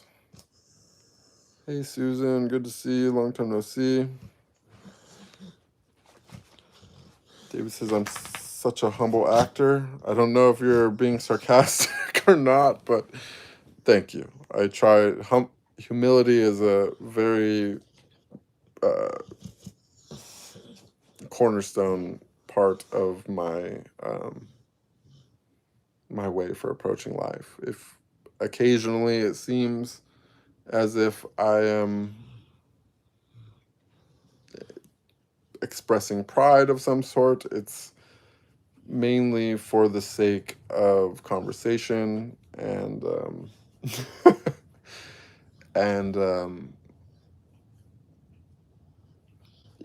regardless of the fact of being humble, we still also have to accept reality sometimes. So we have to wear our achievements just like we have to wear our sins and our weaknesses. Tyler says, interesting spiritual insight. Is there a part of your spirit that has been affected by the industry, like in your spiritual journey? I mean, honestly, so my spiritual process didn't involve books. It didn't involve a guru. It didn't involve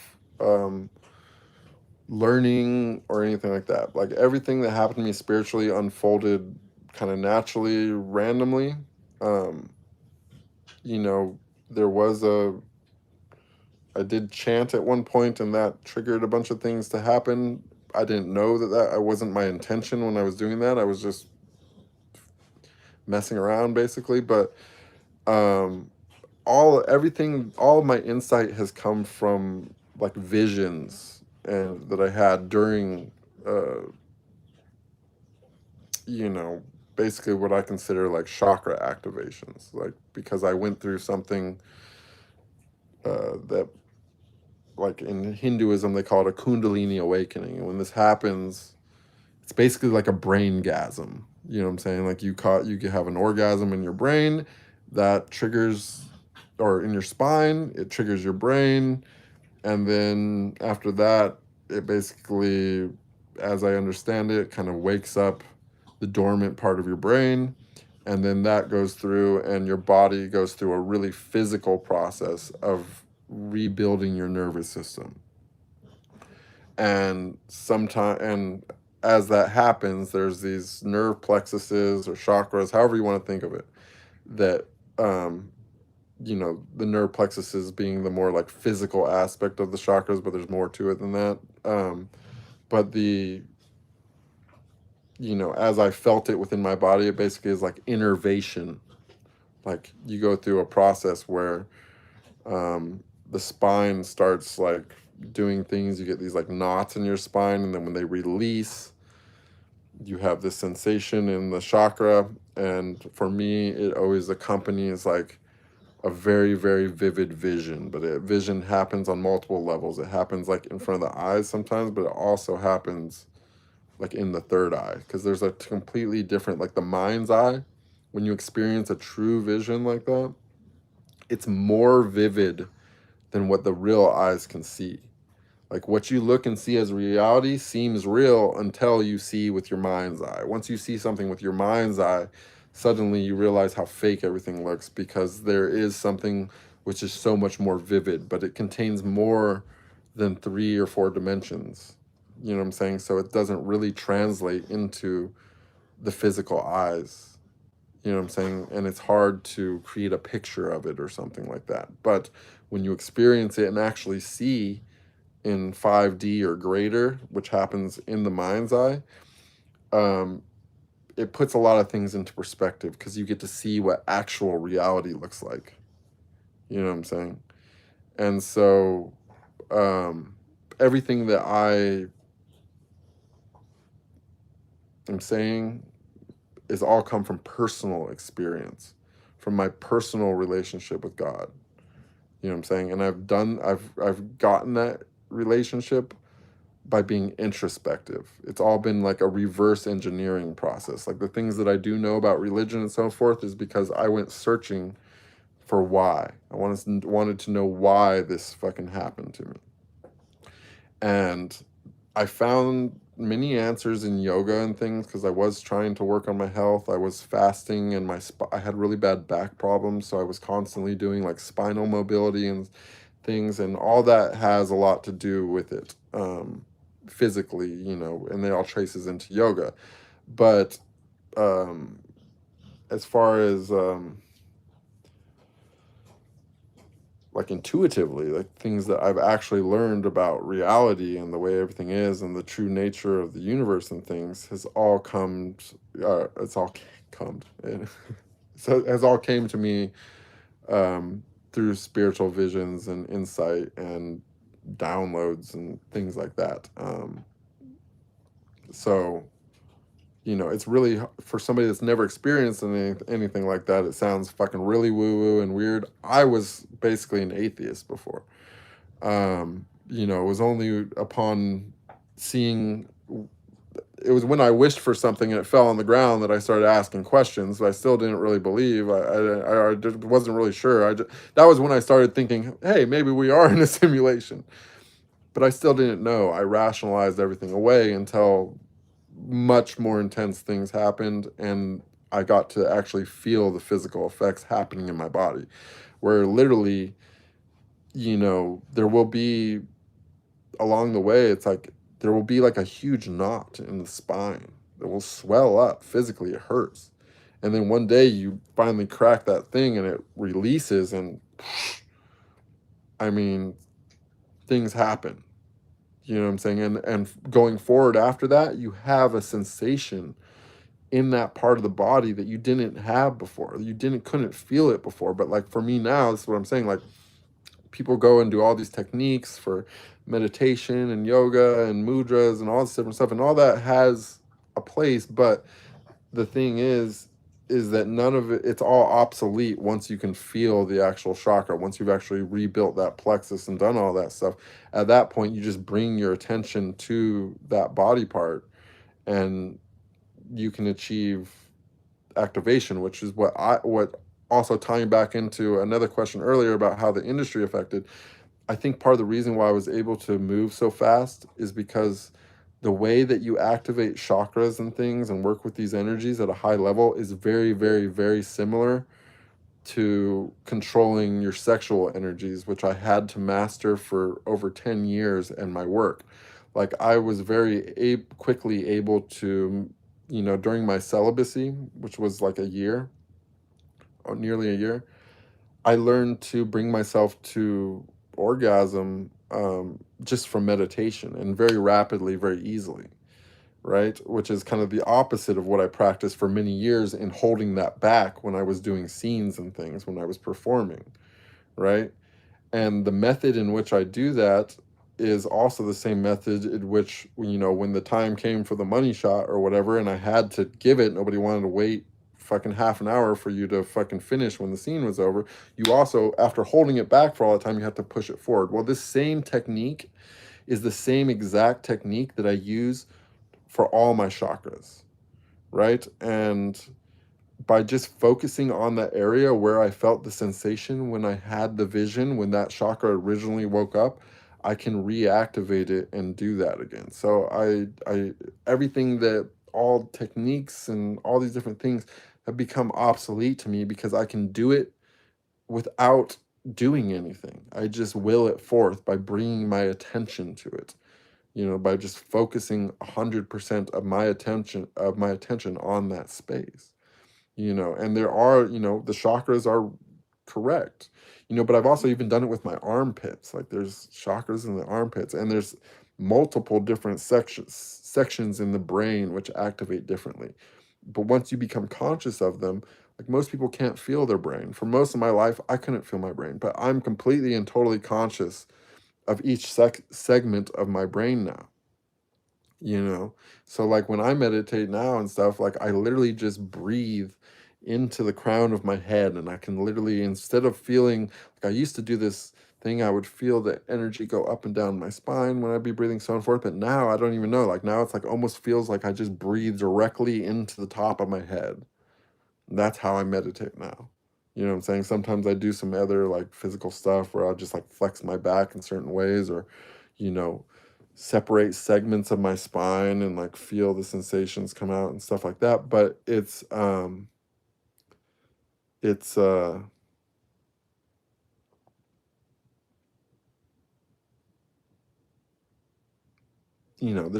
there's a lot to it. You know what I'm saying? It advances. And so um it's also been way too soon. Like, obviously I jumped the gun out the gate to be talking about all this stuff right when it all happened.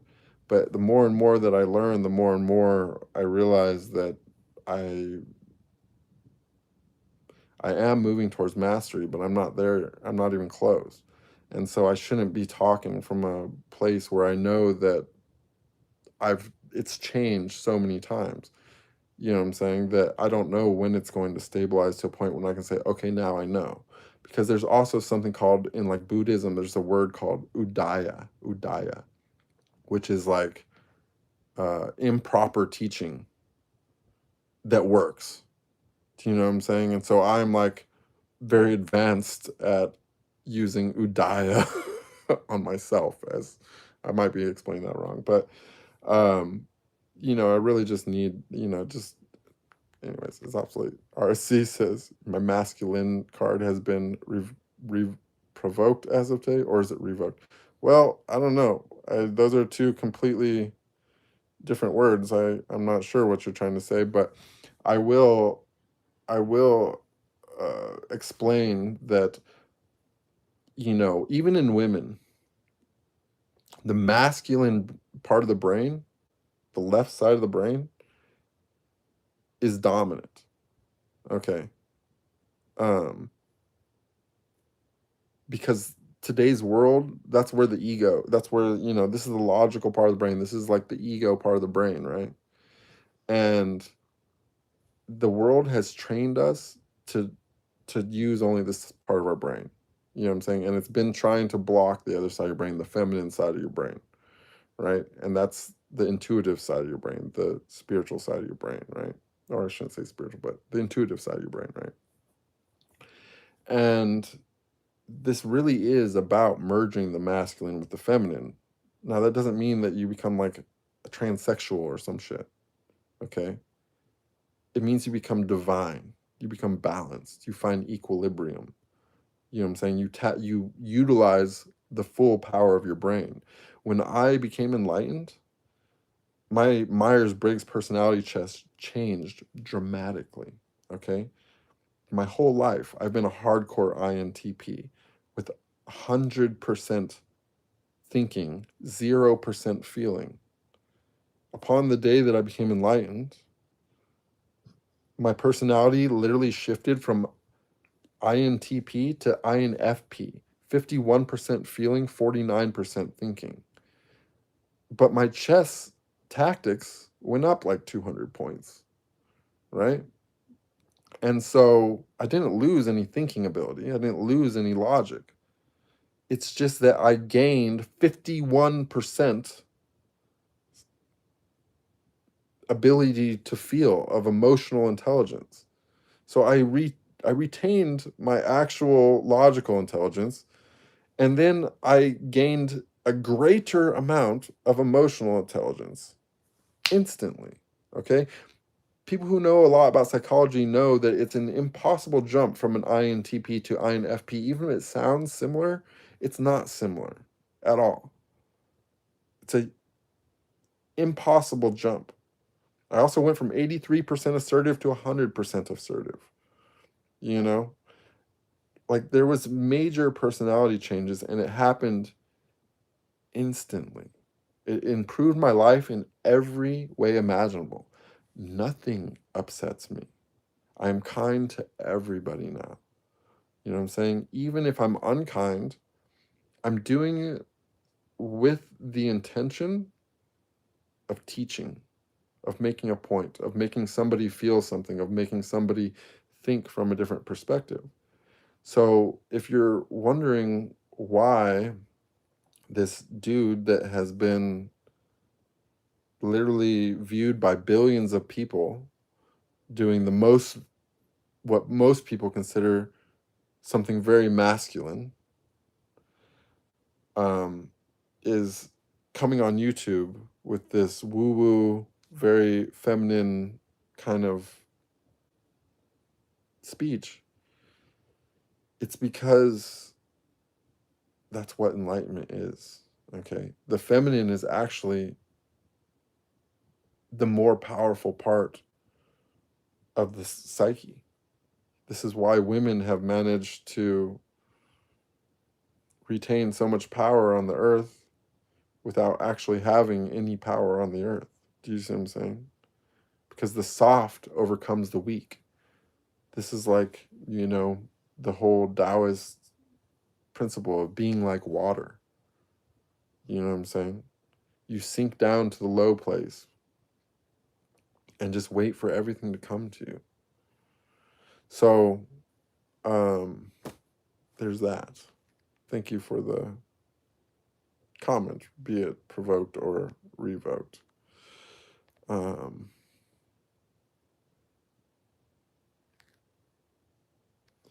You're an actor. How strange. I thought that at first look. Well, I am an actor. I've been for a long time. Rebounding Lesson says, stop using trauma as excuses to do stupid things or use trauma to make an excuse for a miserable life you have. We didn't use the word trauma growing up. Well, I don't know what you're talking about, but, listen to the way I'm talking and listen to the way that you're talking. So you mentioned miserable life, but yet I'm at peace and very happy with my life. And you're talking like that. You sound miserable. Okay, and I agree the whole trauma thing is kind of a weak thing, and I don't really like the word either. I actually am agreeing with what you're saying, but the way that I am conducting myself is completely different. Do you see what I'm saying? And people do have trauma. You know what I'm saying? And it's, yes, maybe it's a weak thing to harp on your own trauma, which I personally don't do. But I think that it's a very strong thing to recognize it in other people and to do whatever you can to help them release that. And keep in mind that trauma comes in multiple forms. It's not all mental, but they can manifest in the same way regardless of if it's mental or physical. You can get a physical injury in a certain part of your body, and that physical injury can have an emotional effect on you. And that can literally be released as easy as releasing a knot from the fascia. You could literally remove emotional scars through physical technique because all that's stored in the fascia. It's not real. It's a fucking fake thing. You know what I'm saying? It's a malfunction of the machinery that you're operating remotely. The true self doesn't have trauma. The true self doesn't have opinions. The true self doesn't have a fucking voice yapping on in their brain. The true self doesn't fucking write rude things on YouTube, in the comments on some random stream, someone they don't know. Do you know what I'm saying? The true self is just observing all of this. Even your emotions, you feeling something, that's not your true self. That's how the intuitive self talks. In the same way that the left side of your brain fucking yammers on and on and on and wants to fucking show its work and work in this linear process that's completely and totally inefficient for most things. It has a very specific case use, but humans tend to use it for fucking everything. The emotions are that same thing for the right side of your brain, right? For the feminine side of your brain. It's a compass. It's meant to speak to you in a way that you can understand because it can't show the work because it's too complex. It's such a more advanced part of the brain, such a more advanced thought process that it can't be put into words. And so it uses emotions, it uses sensations, it uses feelings, right? And if you dial that in, it will use bliss, right? And that's also not you. Do you know what I'm saying? People tend to let go of the ego, but they don't want to let go of the emotions. But you got to step away from both of that because it's when you unite the masculine and feminine, not just have them. Turning one on, that's your spiritual awakening. Okay, the right side of your brain woke up. Now you have this intuitive mind, right? Doesn't mean that they're united, right? But at some point, this is like the higher level of enlightenment. This is like the big thing. This is the in yogic terms, this is the termination of Ida and Pingala in the third eye, right? The union of the masculine and feminine. This is what it means to become a Christ, to become a Buddha, to become a sage, a mystic, whatever. It's the union. It terminates here, right? Has to make it all the way up. And when it unifies, suddenly this side of the brain and this side of the brain, they're not working separately. It's not emotion and logic and words and intuition. It becomes a single flowing unit. And when it does that, in that state, it's fucking indescribable. The sudden, I don't even know how to explain it. It's infinite consciousness, infinite intelligence, right? And you can literally meditate yourself into that state. But the thing is that the things that you will realize in that state are so immense that you can only take with you the lesson. You know what I'm saying? The rest will be lost when you return, And the most difficult part of the whole process is when you get there to not fall back into the ego, because it's when that ego gets to suddenly use this other side of your brain, when the masculine gets to take over the feminine and drive that machine. Completely redefining moment. It's so easy, a caveman can do it. Yay, you stole my punchline, dude. Asher Gray says, a person has to see and experience the bad to appreciate the good. Exactly.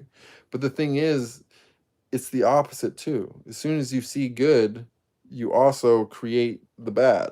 Do you know what I'm saying? This is a dualistic world. You cannot have one thing without the other. The only thing in this world that's truly non-dual is my eyebrows.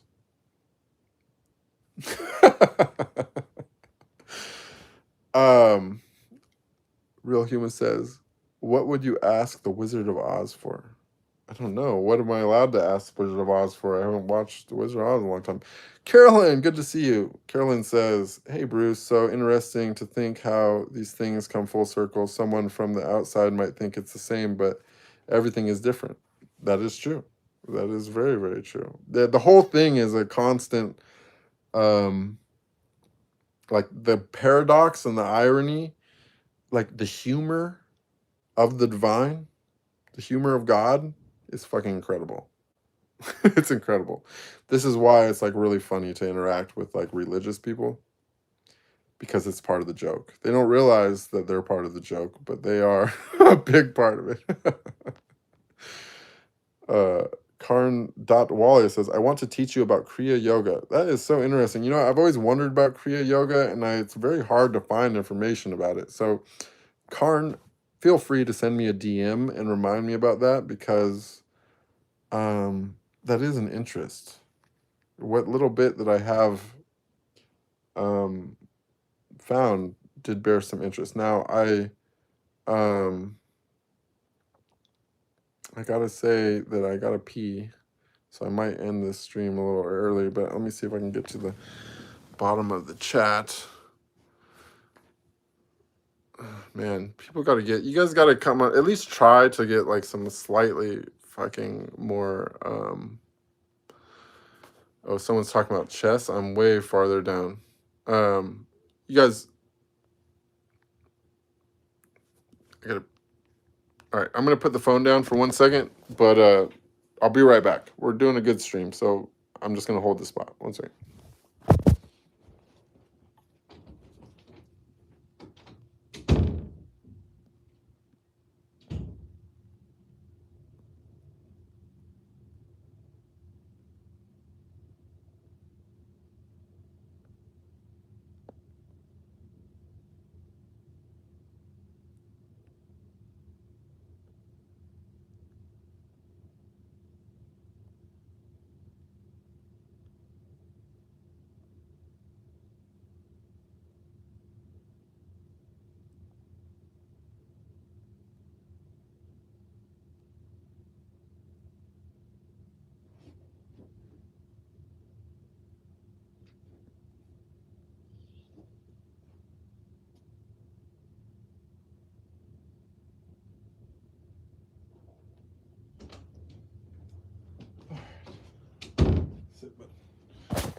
Okay, let's see.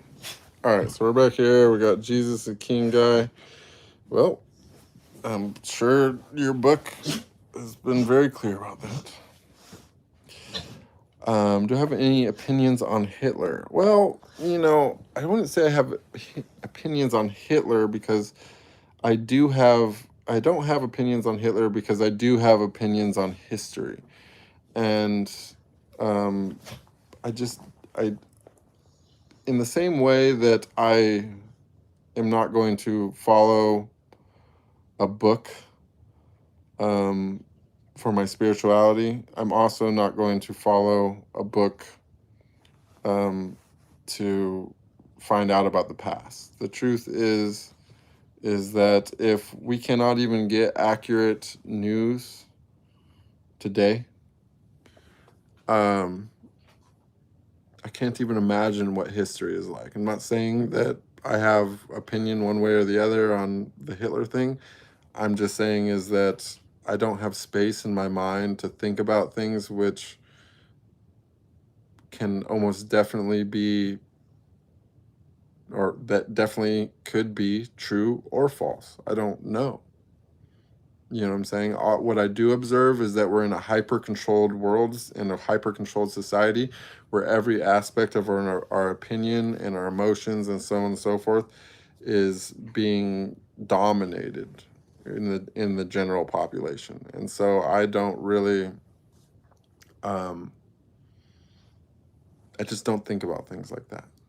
You know what I'm saying? Wig says water is a drug to me. It can be like that. Honestly, your whole body is fucking made of drugs. The human body is like it's the most advanced chemistry on the planet. You got it all. You got it all, and you got it. It's just, the possibilities for alchemy. It's the highest science that there is. Like, there's nothing else. But the thing is, it's such a high science, you can only learn to do it from the same place that, Tesla got his information and Einstein got his information, all that. None of those people got that from their mind. They got that from tapping into the divine, because there's nothing new under the sun. Everything that ever was or will be has already happened, because we're experiencing linear time in something that already happened. But it happened in an infinite number of ways, like I said earlier, just like the chessboard. As soon as you make one move, a million other moves unfold, right? And so while there is there isn't a finite amount of games of chess, that finite amount of games of possible chess is billions or trillions or whatever that it is, right? But has every possible game ever been played? Maybe. I'm sure a computer can figure that out. But it's from our perspective of having our mind wiped and, plopped out every so often. It seems like free will. You know what I'm saying? But there's a reason why nobody on this planet, no man, can beat the computer at chess. You know what I'm saying? And this is why you just trust God. You know what I'm saying? And I don't even like the word God. I think it's in fact, I think the word God is insulting to the absolute. You know what I'm saying? To try to put something that is indescribable and infinite into words is an insult to that thing. So it's really, really an insult when you say Jesus or something like that. But, you know what I'm saying? But even to say the word God, it's such a weak definition. You know what I'm saying? And it can't be described. You know what I'm saying? But that is the source of all things and the source of all knowledge and the source of all creation. You can spend 20 years trying to learn shit in college and school and whatever, you'll never fucking understand the full grasp of that thing. In 20 minutes, 10 minutes, maybe even less, you can learn more than all of that by simply accessing the universal consciousness. You know what I'm saying? So all learning is obsolete and pointless. It's a waste of time. There's nothing else to do but to fast and to meditate and to live properly. You know what I'm saying? If you can do it in silence, you're fucking golden. And if you can break your loops, you're guaranteed, right? Because nobody without a soul is capable of breaking a loop.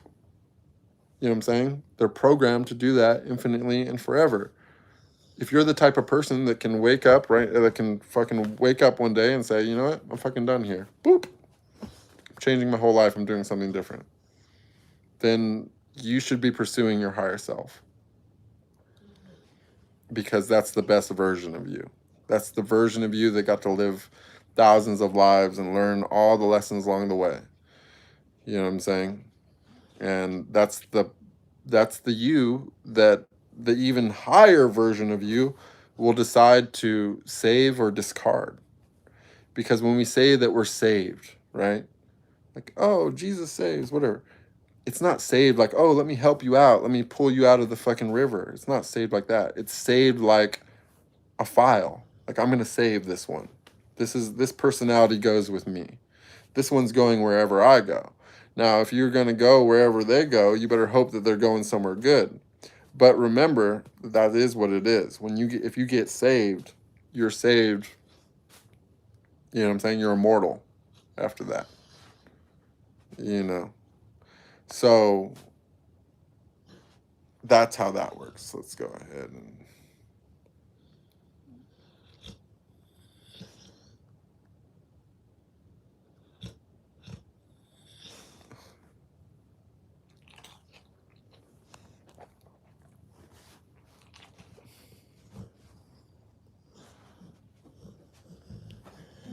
smoke some dabs.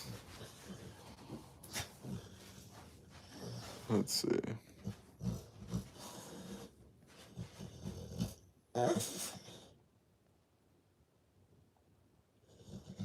It's going to be all right, Guadalupe.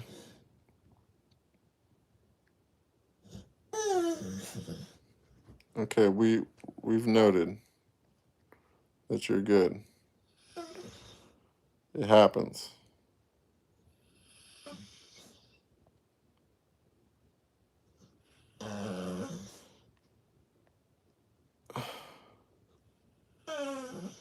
Which one says, that makes sense, but God needs followers. How do we get there? No, God does not. Listen,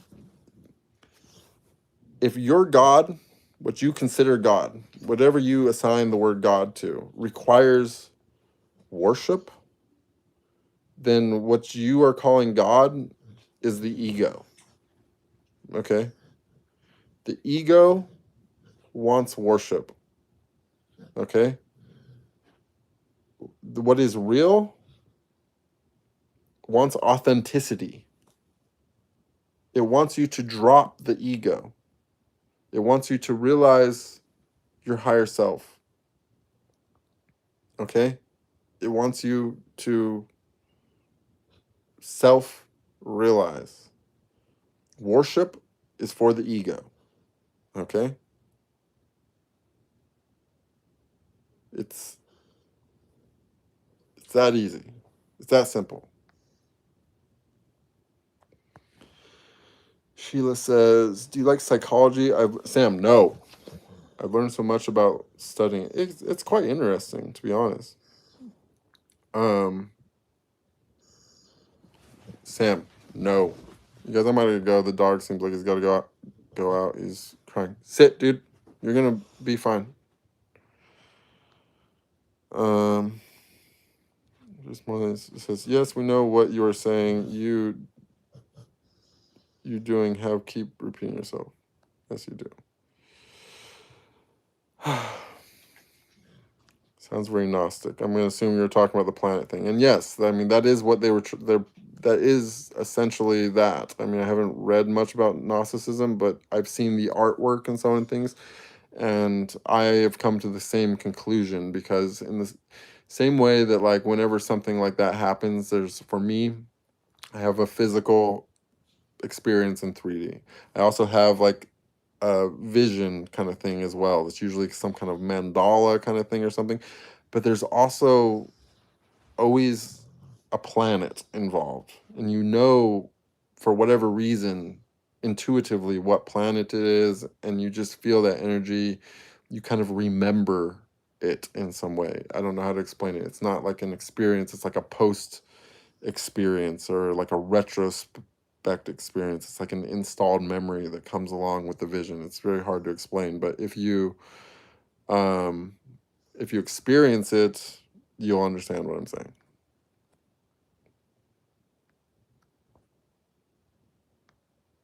Hey, Jason, look, if you don't like the stream, you just leave, dude. It's that easy. Swipe away. There's fucking plenty of content for people like you on the internet. This is the only reason why you're even able to see this is because I was tired this morning and didn't have the patience, I guess, or diligence, I should say, to go and log in on the browser and set up the stream in a way where you couldn't see it. Okay? So instead of criticizing, just swipe away or be thankful that you're seeing something that you'll almost definitely never see again.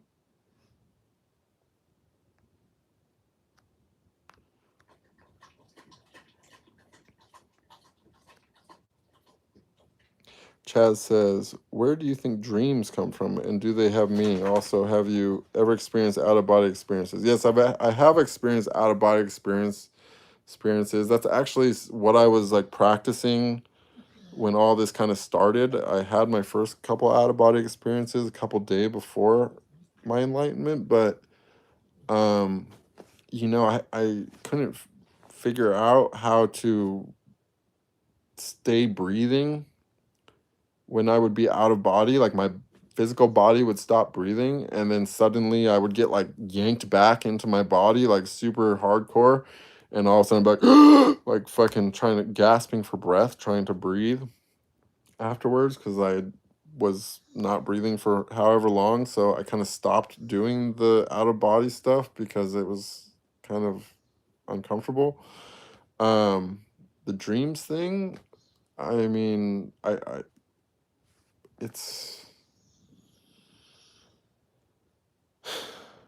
it's a good question. I don't really know, to be honest. I've thought about it a lot. But I've also done something where you can consciously lucid dream, not just while falling asleep. Like you can stay conscious and dream at the same time. It's like thinking, but it's like thinking in like ultimate clarity and like three-dimensional with all the sensations and so on and so forth.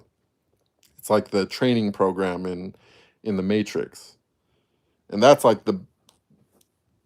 that's where you want to be meditatively. It's not easy to accomplish, but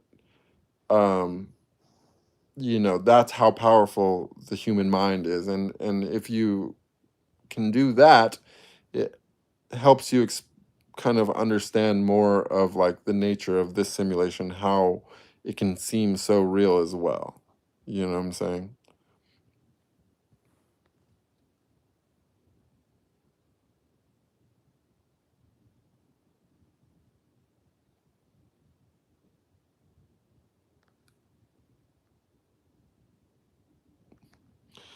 It's funny, like these people are like, they talk about the unibrow, they don't really realize how feminized that they actually are. They're calling me feminine, but they're sitting here giving me shit for not plucking my face and bending the knee like a slave to the people that indoctrinated them to think that it was natural to pick and prune themselves. I never knew I needed a dreadnought until now. Oh man, it's been so long since I did a fully open stream. I like forgot what it was like.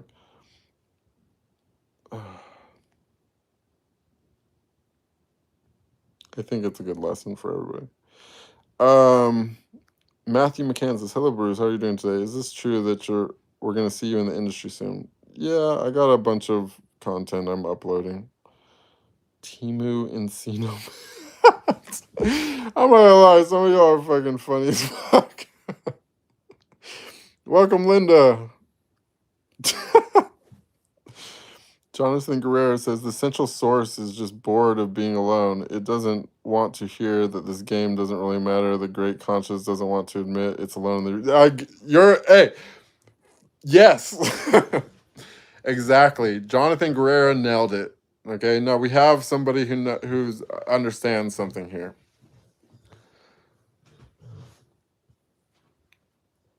Most people think immortality sounds amazing, right? To be infinite sounds amazing. Unlimited conscious, unlimited intelligence, unlimited everything, right? It's a sentence. Do you see what I'm saying? There's something else which can't be described. Something else beyond words, which put us here. Okay? We are a singularity. But something else had the power to put us here. I was there. I experienced the first moment, the first thought. Okay? The same way that we had our memory wiped and had to, and we're fucking wake up in lives over and over and over again to say, what the fuck is going on? Like, what is this all about? The very moment of creation, which people call like the Big Bang or whatever, was the same. I seen it. The first thought, all darkness, where am I? And that spawned all creation from there. Everything else came out of that question. You know what I'm saying? And so this very much is a sentence. It's a prison. Like we are all one, but we are all one in our imprisonment. Okay. And this is what we came up with for fun. This is what we came up with to pretend that we're not fucking locked in the abyss. Okay? This is what we came up with. We're going to live billions of times over again and pretend that we get to die at the end. Because that brings us peace. All right? But ultimately, we are fucking trapped in here. And ultimately, we need to try to escape. All right? Or the only way to escape is to be released. Do you know what I'm saying? Which means that we need to learn from our mistakes. We need to realign our thought process, not our thought process as, just as humans, but our thought process as everything. Do you know what I'm saying? We need to learn how futile creation actually is. We are learning that we are ego. We are learning the fault of our own ego, that we thought that we could do something like this, and now we are experiencing it firsthand, and we see that it's impossible. That's why we are here.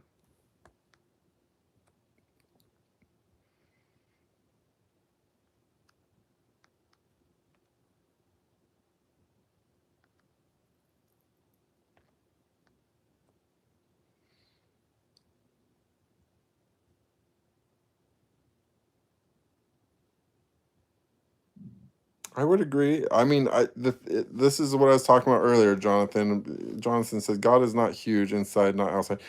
It's, yeah, it's tiny. Like everything is tiny.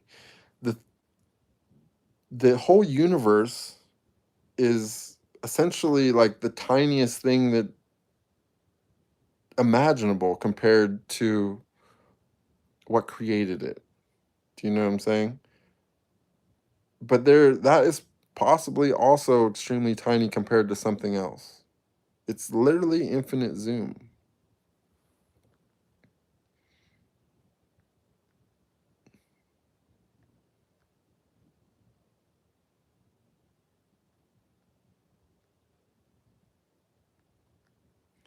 Lucky goal left. Oh no. What is the core element projections of why you ought make right given the mass more objective information to be even more so? I don't understand what you're saying. But to be honest, everything that I'm saying is ultimately redundant because I realize the limitations of words. Okay? Everything that even me being on here is hypocrisy at its finest. Okay? What you're witnessing is hypocrisy. Okay? I'm going to admit that. The reason why I'm engaging in this hypocrisy is because I formed a bond with people who have been watching this when I started going through this whole process and was sharing it all along the way, because when I discovered it, I didn't expect it. It was fucking amazing to me, and I didn't really understand everything that I understand now. Now I realize that I am doing the exact opposite of what I'm supposed to be doing by coming on the online and talking about this. Okay? I'm using something inadequate to describe something infinite. Do you know what I'm saying? I'm using words to describe something that is beyond words. That is hypocrisy, right? I'm doing it on a device which is meant to control people's minds and steer them away from the truth. Okay? I understand this, okay? I'm literally doing this for the sake of a few people. I meant to turn. Normally, this was supposed to be a members only stream. Sadly, yesterday I thought it was Sunday, and I logged on to the stream that I set up, and nobody came because I had advertised for today, and yesterday was not today. So I stayed up late. I'm tired. I wanted to live up to doing the stream because the people that have been following me for a couple years now on this whole thing hadn't heard from me in a while. I was planning on doing a private broadcast with them. I overlooked the part of the setup where I was supposed to put it on members only. Okay?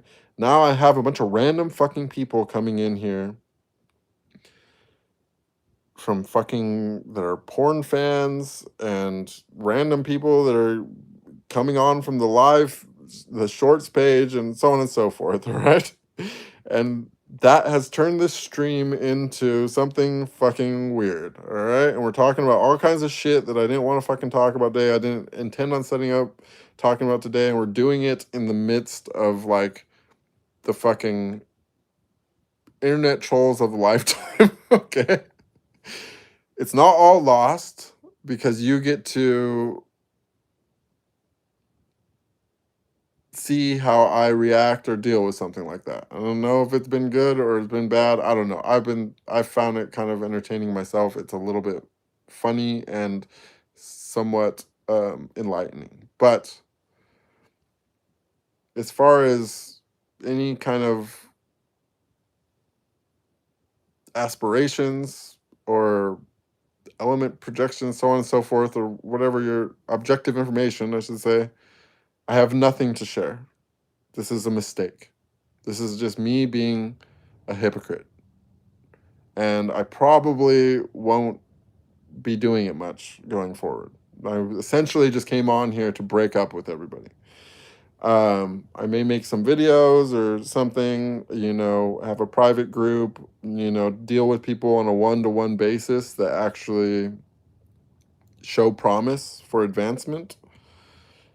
But I have no desire to deal with the general population or be part of the internet community or be part of the spiritual community for that matter, because spiritual community is fucking whacked as well.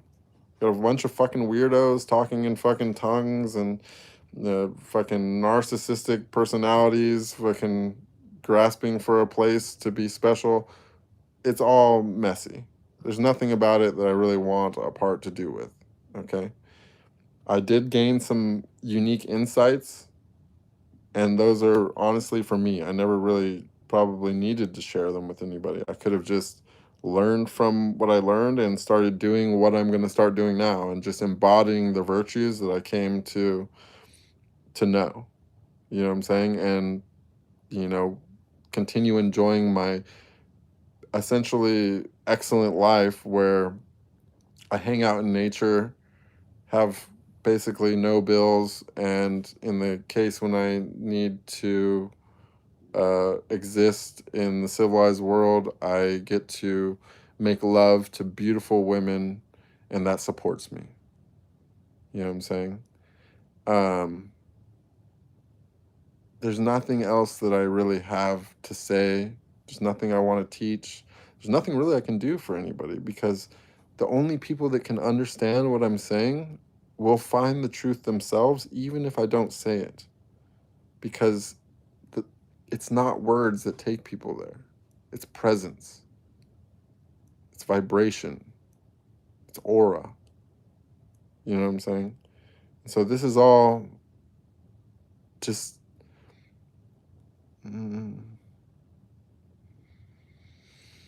this is just something that happened. And some people are whatever, but enjoy it while it lasts. That's all I'm saying.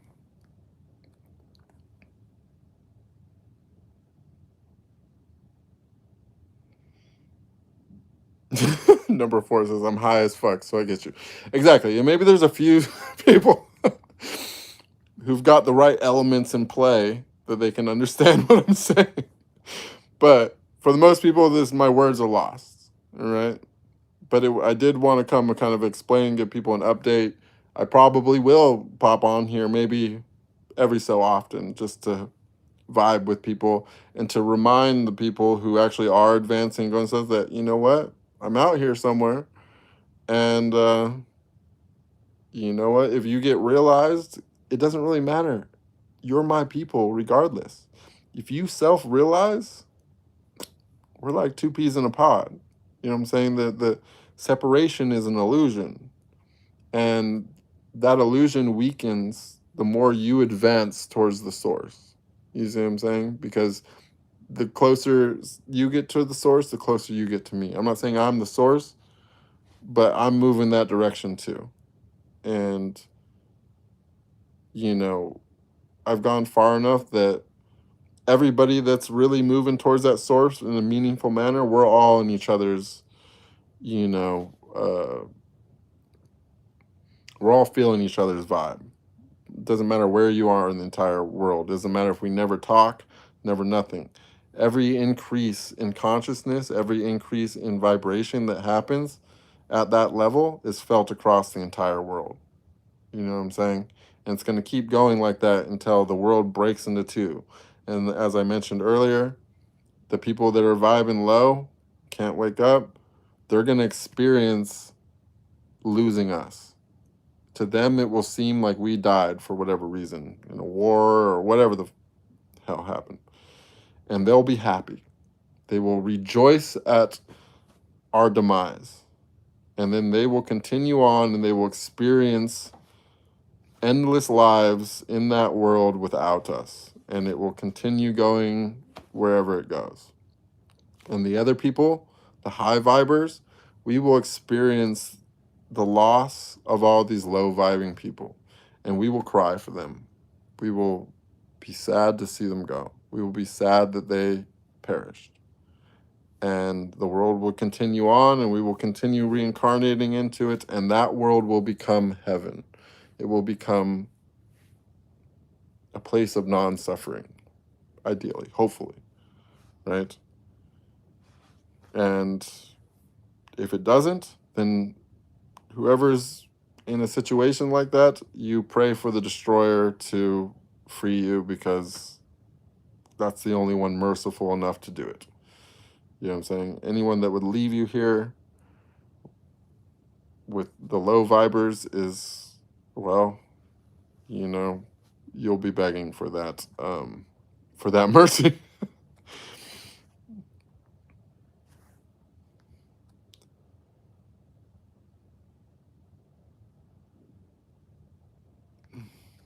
Let's see. Raphael says, what you just said is the most profound thing you said in the entire YouTube, I think.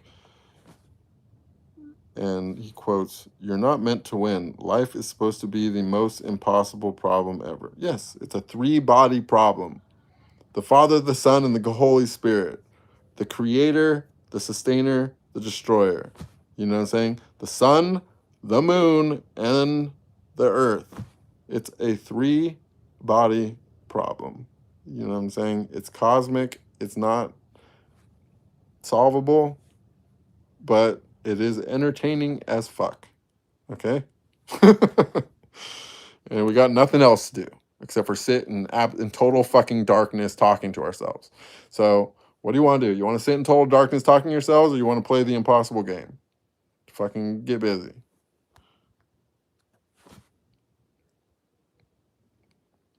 Freddie said, my spiritual journey started when I took an 1/8 of shrooms.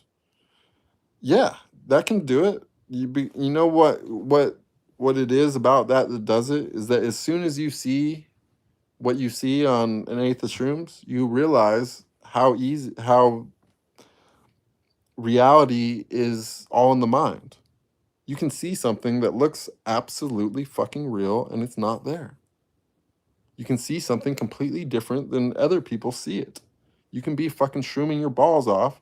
Somebody else can be sober and you can be fucking seeing fucking all kinds of shit and they're not seeing it.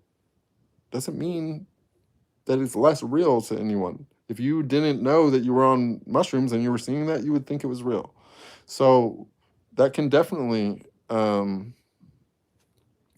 open your eyes, but you just people have to at least see a little peek behind the curtain. And the beauty of this is, here's the good part of the stream. Sadly, the good part of the stream is the worst part of the fucking stream. All right, the people who understand what I'm saying, they're going to advance regardless. It's going to happen. They're already on their path. This maybe it moved them faster, maybe it set them back. I don't fucking know. It's going to be different for everybody. But you know who fucking benefited the most from this stream? It's all the fucking shit talkers coming here talking about the unibrow, talking about fucking my hair and so on and so forth, fucking making the 12th dozen fucking Geico fucking joke thinking they're original. These people, regardless of the fact that they're just that, you know what I'm saying?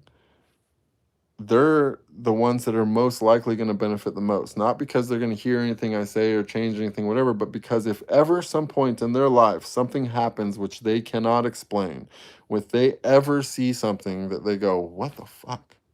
They have an experience for whatever one reason, they're driving down the road and they fucking slip into a deep meditation one day or anything. They take ayahuasca, something. That aha moment, that, oh, there's something else going on moment.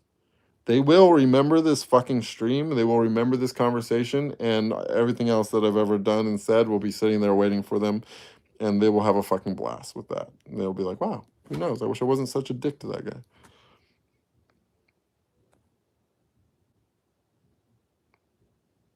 Freddie P.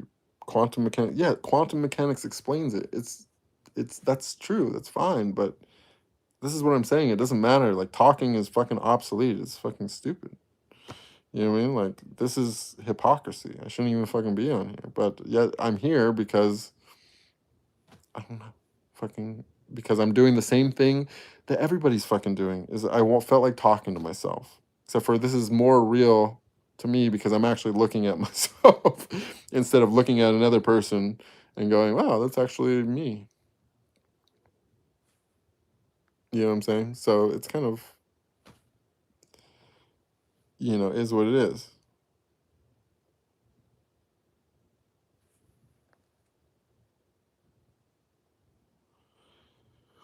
Everything someone experiences is personal experience with them. Yes, exactly. I see. I love this. Now people are the chat is now educating itself. You see what I'm saying? So maybe there's some good comes of this. This is good. This is good. I like it. Raphael says, people used to say the world is a wheel. When they said it is a book, then they said is a mechanical machine. Now they say the world is a computer. It's different metaphors for the same thing. Exactly. It's different metaphors for the same thing. But in all of these cases, whether it's a wheel, a book, a machine, or a computer, it's the space inside, the empty space, that makes it useful. You know what I'm saying? You can't mount the wheel on an axle without a hole in the middle, right? You can't write in a book that doesn't have empty pages inside, right? You can't store anything in a computer that doesn't have memory. So it's the emptiness that matters. There's nothing that you need to add on to your life for spirituality. Everything is always about removing everything from your life. It's fasting, it's silence, it's isolation. You know what I'm saying? It's meditation, withdrawal of the senses. Everything that leads to spiritual advancement is about removing something. It's all about creating space. It's emptying the fucking cup, as the Taoists say. All right? There's nothing to add in. You don't need to add in drugs. You don't need to add in. I've done psychedelics. I've done mushrooms. I've done things like that. I know what the experience is like.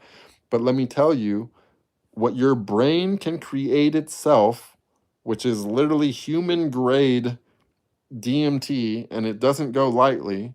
You know what I'm saying? Does your body do anything lightly? You sneeze, it can be a fucking handful. You have an orgasm, it can make a mess. You can spit a huge, you can see food and salivate profusively. Well, guess what? If you fucking release DMT from your brain, it doesn't just release a little bit. It fucking floods your entire body with an ungodly amount of the most powerful chemical that's perfectly created for your receptors, period. If you want to get really physical, 3D, scientific about it. And the things that you can experience on that, there's no drug on the fucking planet that can even begin to do it. And the best part about it is that instead of having a hangover afterwards, instead of fucking having all these fallout and effects, side effects and so on and those things like you do from drugs, if you release that amrita from your brain, that Christos oil for the Christians out there, whatever you want to call it, when you release that secretion from your brain, right, and it drips down your spine, all right,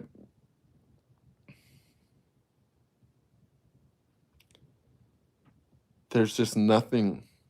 There's nothing that can possibly fucking compare. But that's not going to happen if you're taking drugs all the time. That's not going to happen if you won't purify your body. That's not even going to happen if you eat every day. Okay? It's all about removing things. You remove things. It's just like your body is a chemical warehouse. You know what I'm saying? An alchemical masterpiece, right? But it's just like in Breaking Bad. You know what I mean? What's Walter do right in the beginning? He fucking makes Jesse clean all the shit. What's Jesse do when he gets down to go fucking work for the Mexicans? He makes them clean all the shit. You got to clean the vessel if you want to do good chemistry inside the vessel. All right? There's a million different ways you can fucking look at it. There's a million different fucking metaphors about it. But the truth is that you don't need to know anything. You don't need to hear anything, whatever. You need to fucking forget everything. You need to remove everything. You need to stop consuming things that are outside of you and start consuming yourself.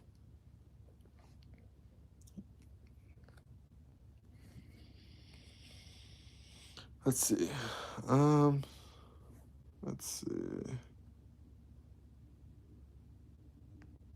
The real money shots is the friends we met along the way. True.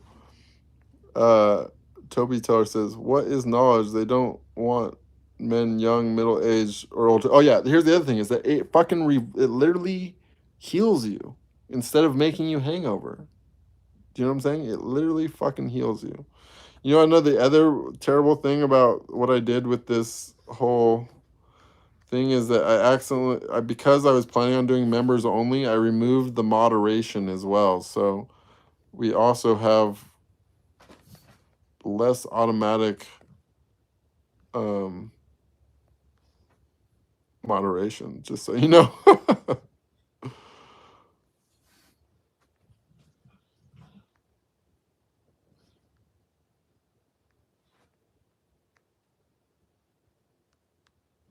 Oh man, I accidentally went to the bottom of the chat.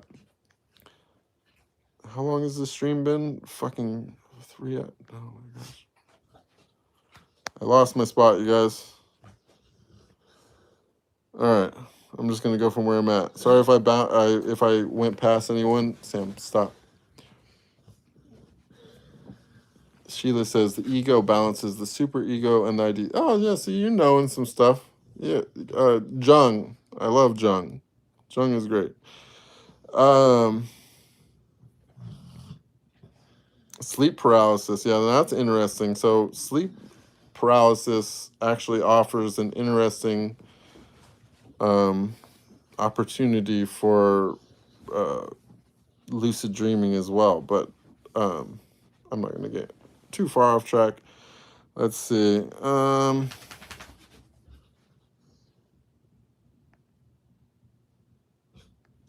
It's okay, Sheila. The thing is that they hate for a reason. All right, their mommies were probably mean to them, and you know, something like that. Whatever. We can fucking make assumptions. We shouldn't, but just we gotta have compassion. There's a reason why everybody is like that they are.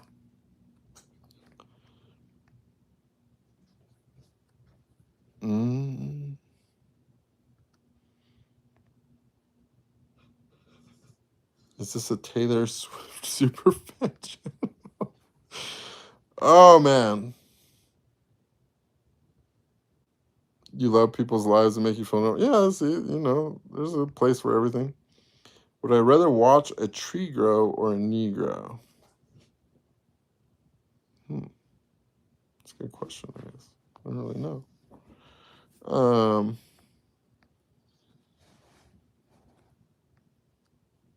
Let's see. I don't know. I think you have to become a member on Android or desktop. I don't think you can do it on iOS, but I could be wrong. Chris says, I wish I didn't know who you were. Well, you can scroll away, dude. I feel calm, to be honest.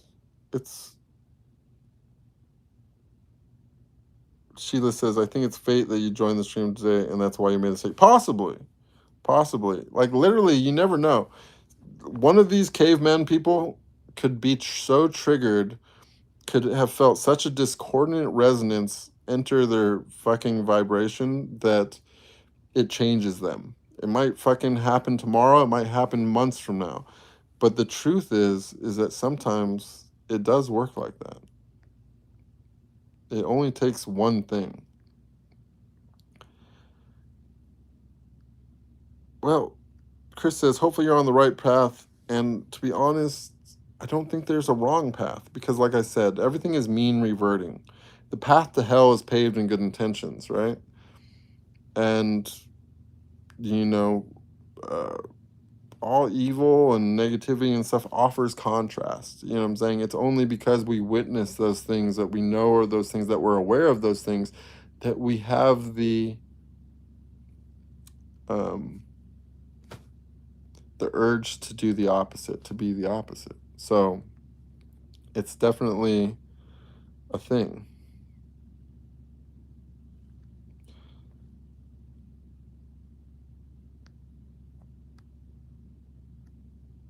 Thank you for becoming a member, Sheila. I appreciate you. Have you seen me in a movie or commercial before? Yeah, you've seen me on the Geico commercial, remember? The straightest man that ever lived. Well, thank you, yes, man. I actually take that as a compliment. It's hard to stay straight nowadays when well, it's not hard for me, but it seems hard because I noticed that, most people are kind of not anymore.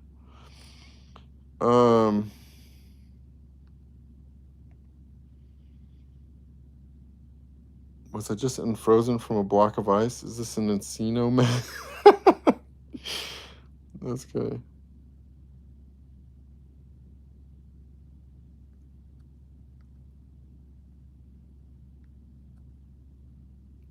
Who is John Galt? I love your name, dude. Yeah, that's true. You gotta release, the ego does a lot of things, John. And forgiveness is something we do for ourselves. It's important for us to learn to forgive others, but it's also important for us to learn to forgive ourselves. You know what I'm saying? And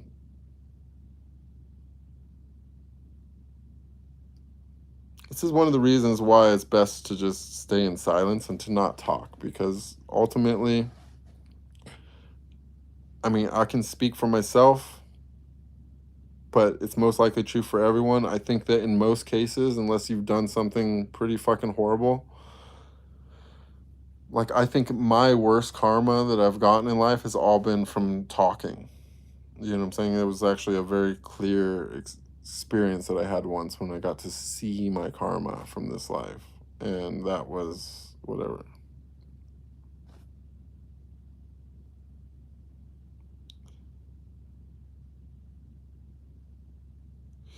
Personal NA is saying something about Trump. So let me just clarify that I don't normally get into politics, but I do want to say that if you believe anything that's in politics, you have a party, and you somehow think that every fucking buddy that you're allowed to see or know who they are, or know that their name is whatever, that's part of the global sphere of influence, none of those people are actually making any decisions or calling any shots. They're all the fall guys. They are there to take the blame for the things that people who we don't even know their names are doing or commanding or whatever. I'm going to leave that alone. The meth lab analogy is crazy. Yes, it's like that. You are the most advanced laboratory on the planet. You know what I'm saying? For this reason, clean it up. Nick Rod says, "What's your opinion on Charlie Kirk?" I'm not really allowed to tell my opinion on Charlie Kirk. I mean, I liked Charlie Kirk. I definitely don't think that he deserved to die. I'm not going to say that what happened is in any way a good thing, because violence is not good, but the world is moving in a very, very negative place. And as I said, things are mean reverting. The path to hell is paved in good intentions, and often evil deeds do have positive outcomes. While I do think it was evil for someone to shoot a man for speaking his opinion, regardless of what that opinion was, there's something very powerful in a martyr. And what I think that the outcome of what happened with Charlie, regardless of the fact that what happened with Charlie is terrible, I think that ultimately what I'm witnessing, be it completely contrived by the internet and just bots making it seem like that, or be it reality, it seems like a shift in the opposite direction has happened because of the assassination. And it proves the power of a martyr. There's nothing more powerful than a martyr. And all the words in the world were never going to bring people together. All the words in the world were never going to send us in a different direction. Only something like a martyr could do that. And whether it was just a total random act of violence, or it was possibly even done with that intention, like an inside job kind of a thing, I don't know. But I do realize that there's power in a martyr. You know what I'm saying? Like, we still got people thumping on their Bibles today about Jesus. And it's the same kind of thing. When someone dies a horrific death in the public eye, in front of people, that creates change like nothing else, like all the words in the world cannot. And I don't know that that's an opinion, but that's the way that I see the situation. And I think it's a horrible fucking situation. I feel really fucking terrible that someone who I liked their personality and I thought was a really good debater and had some good points, even though I'm not a Christian and not into the whole Christian aspect of it. But a lot of what he said was correct, and he was really, most of the time, no one's perfect. I definitely have not had perfect speech my entire life, but most of the time really well spoken in the way that he talked and stuff. So I don't know. I don't know that I have really opinion beyond that, but this is the observation that I've made.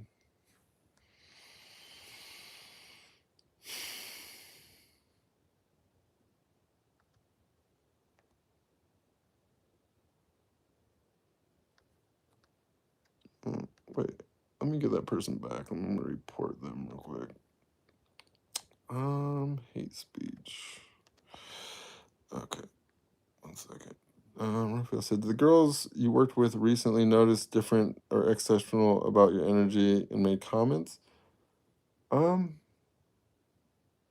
I don't know if I could say different because it was like they're all new to me, but um, I don't think anyone was disappointed, to be honest. I mean, that sounds ego-y or whatever, but even myself, like, since I've come back from my celibacy, like, I'm shocked at the fact that I have literally unlimited stamina. Like, people used to think that I had stamina and things like that before, but I would say, like, now I'm like 10 to 100 times more stamina, or just potency, I would say is the word, not just stamina, but like everything works so good now.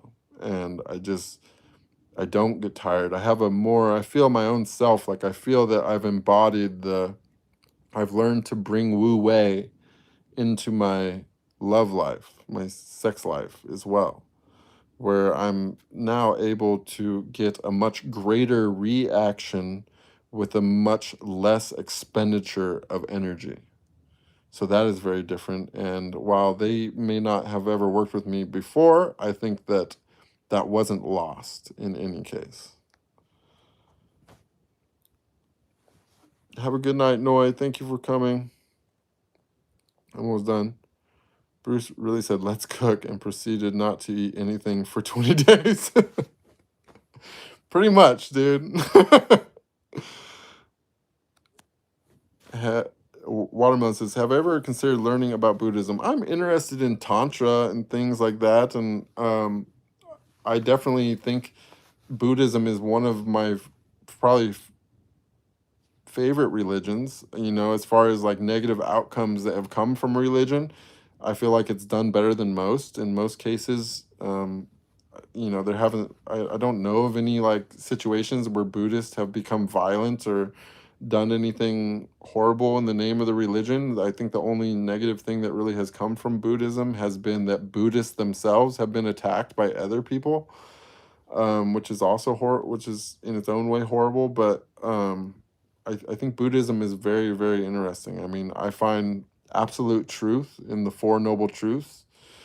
I think that the Noble Eightfold Path can yield actual enlightenment, which is not something you find in most religions.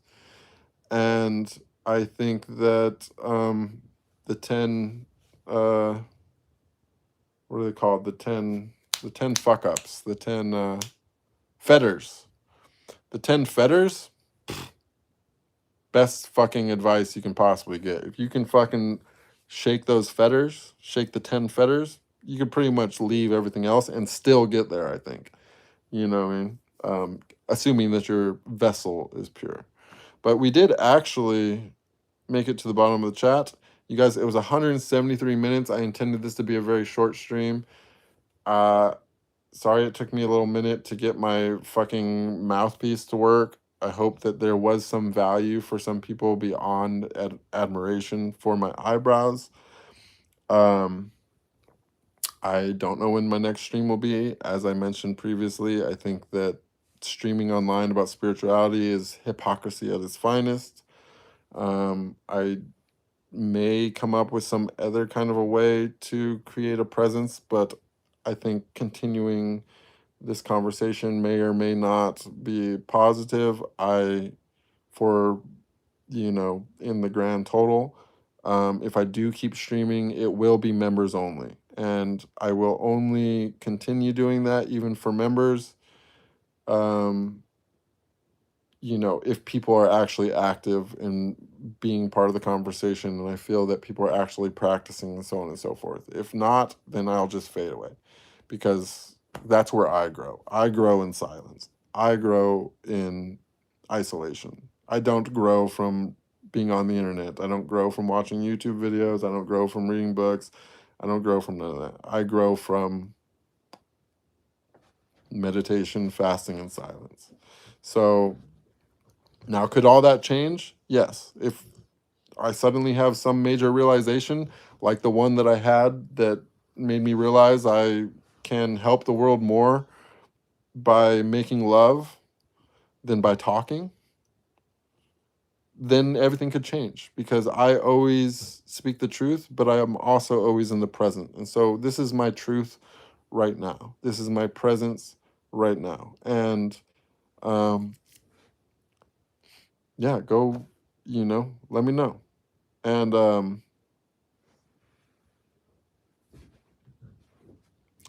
well, Watermelon says, learn about the 38 Mingalas. I think it will help you make better choices. Well, here's the thing is,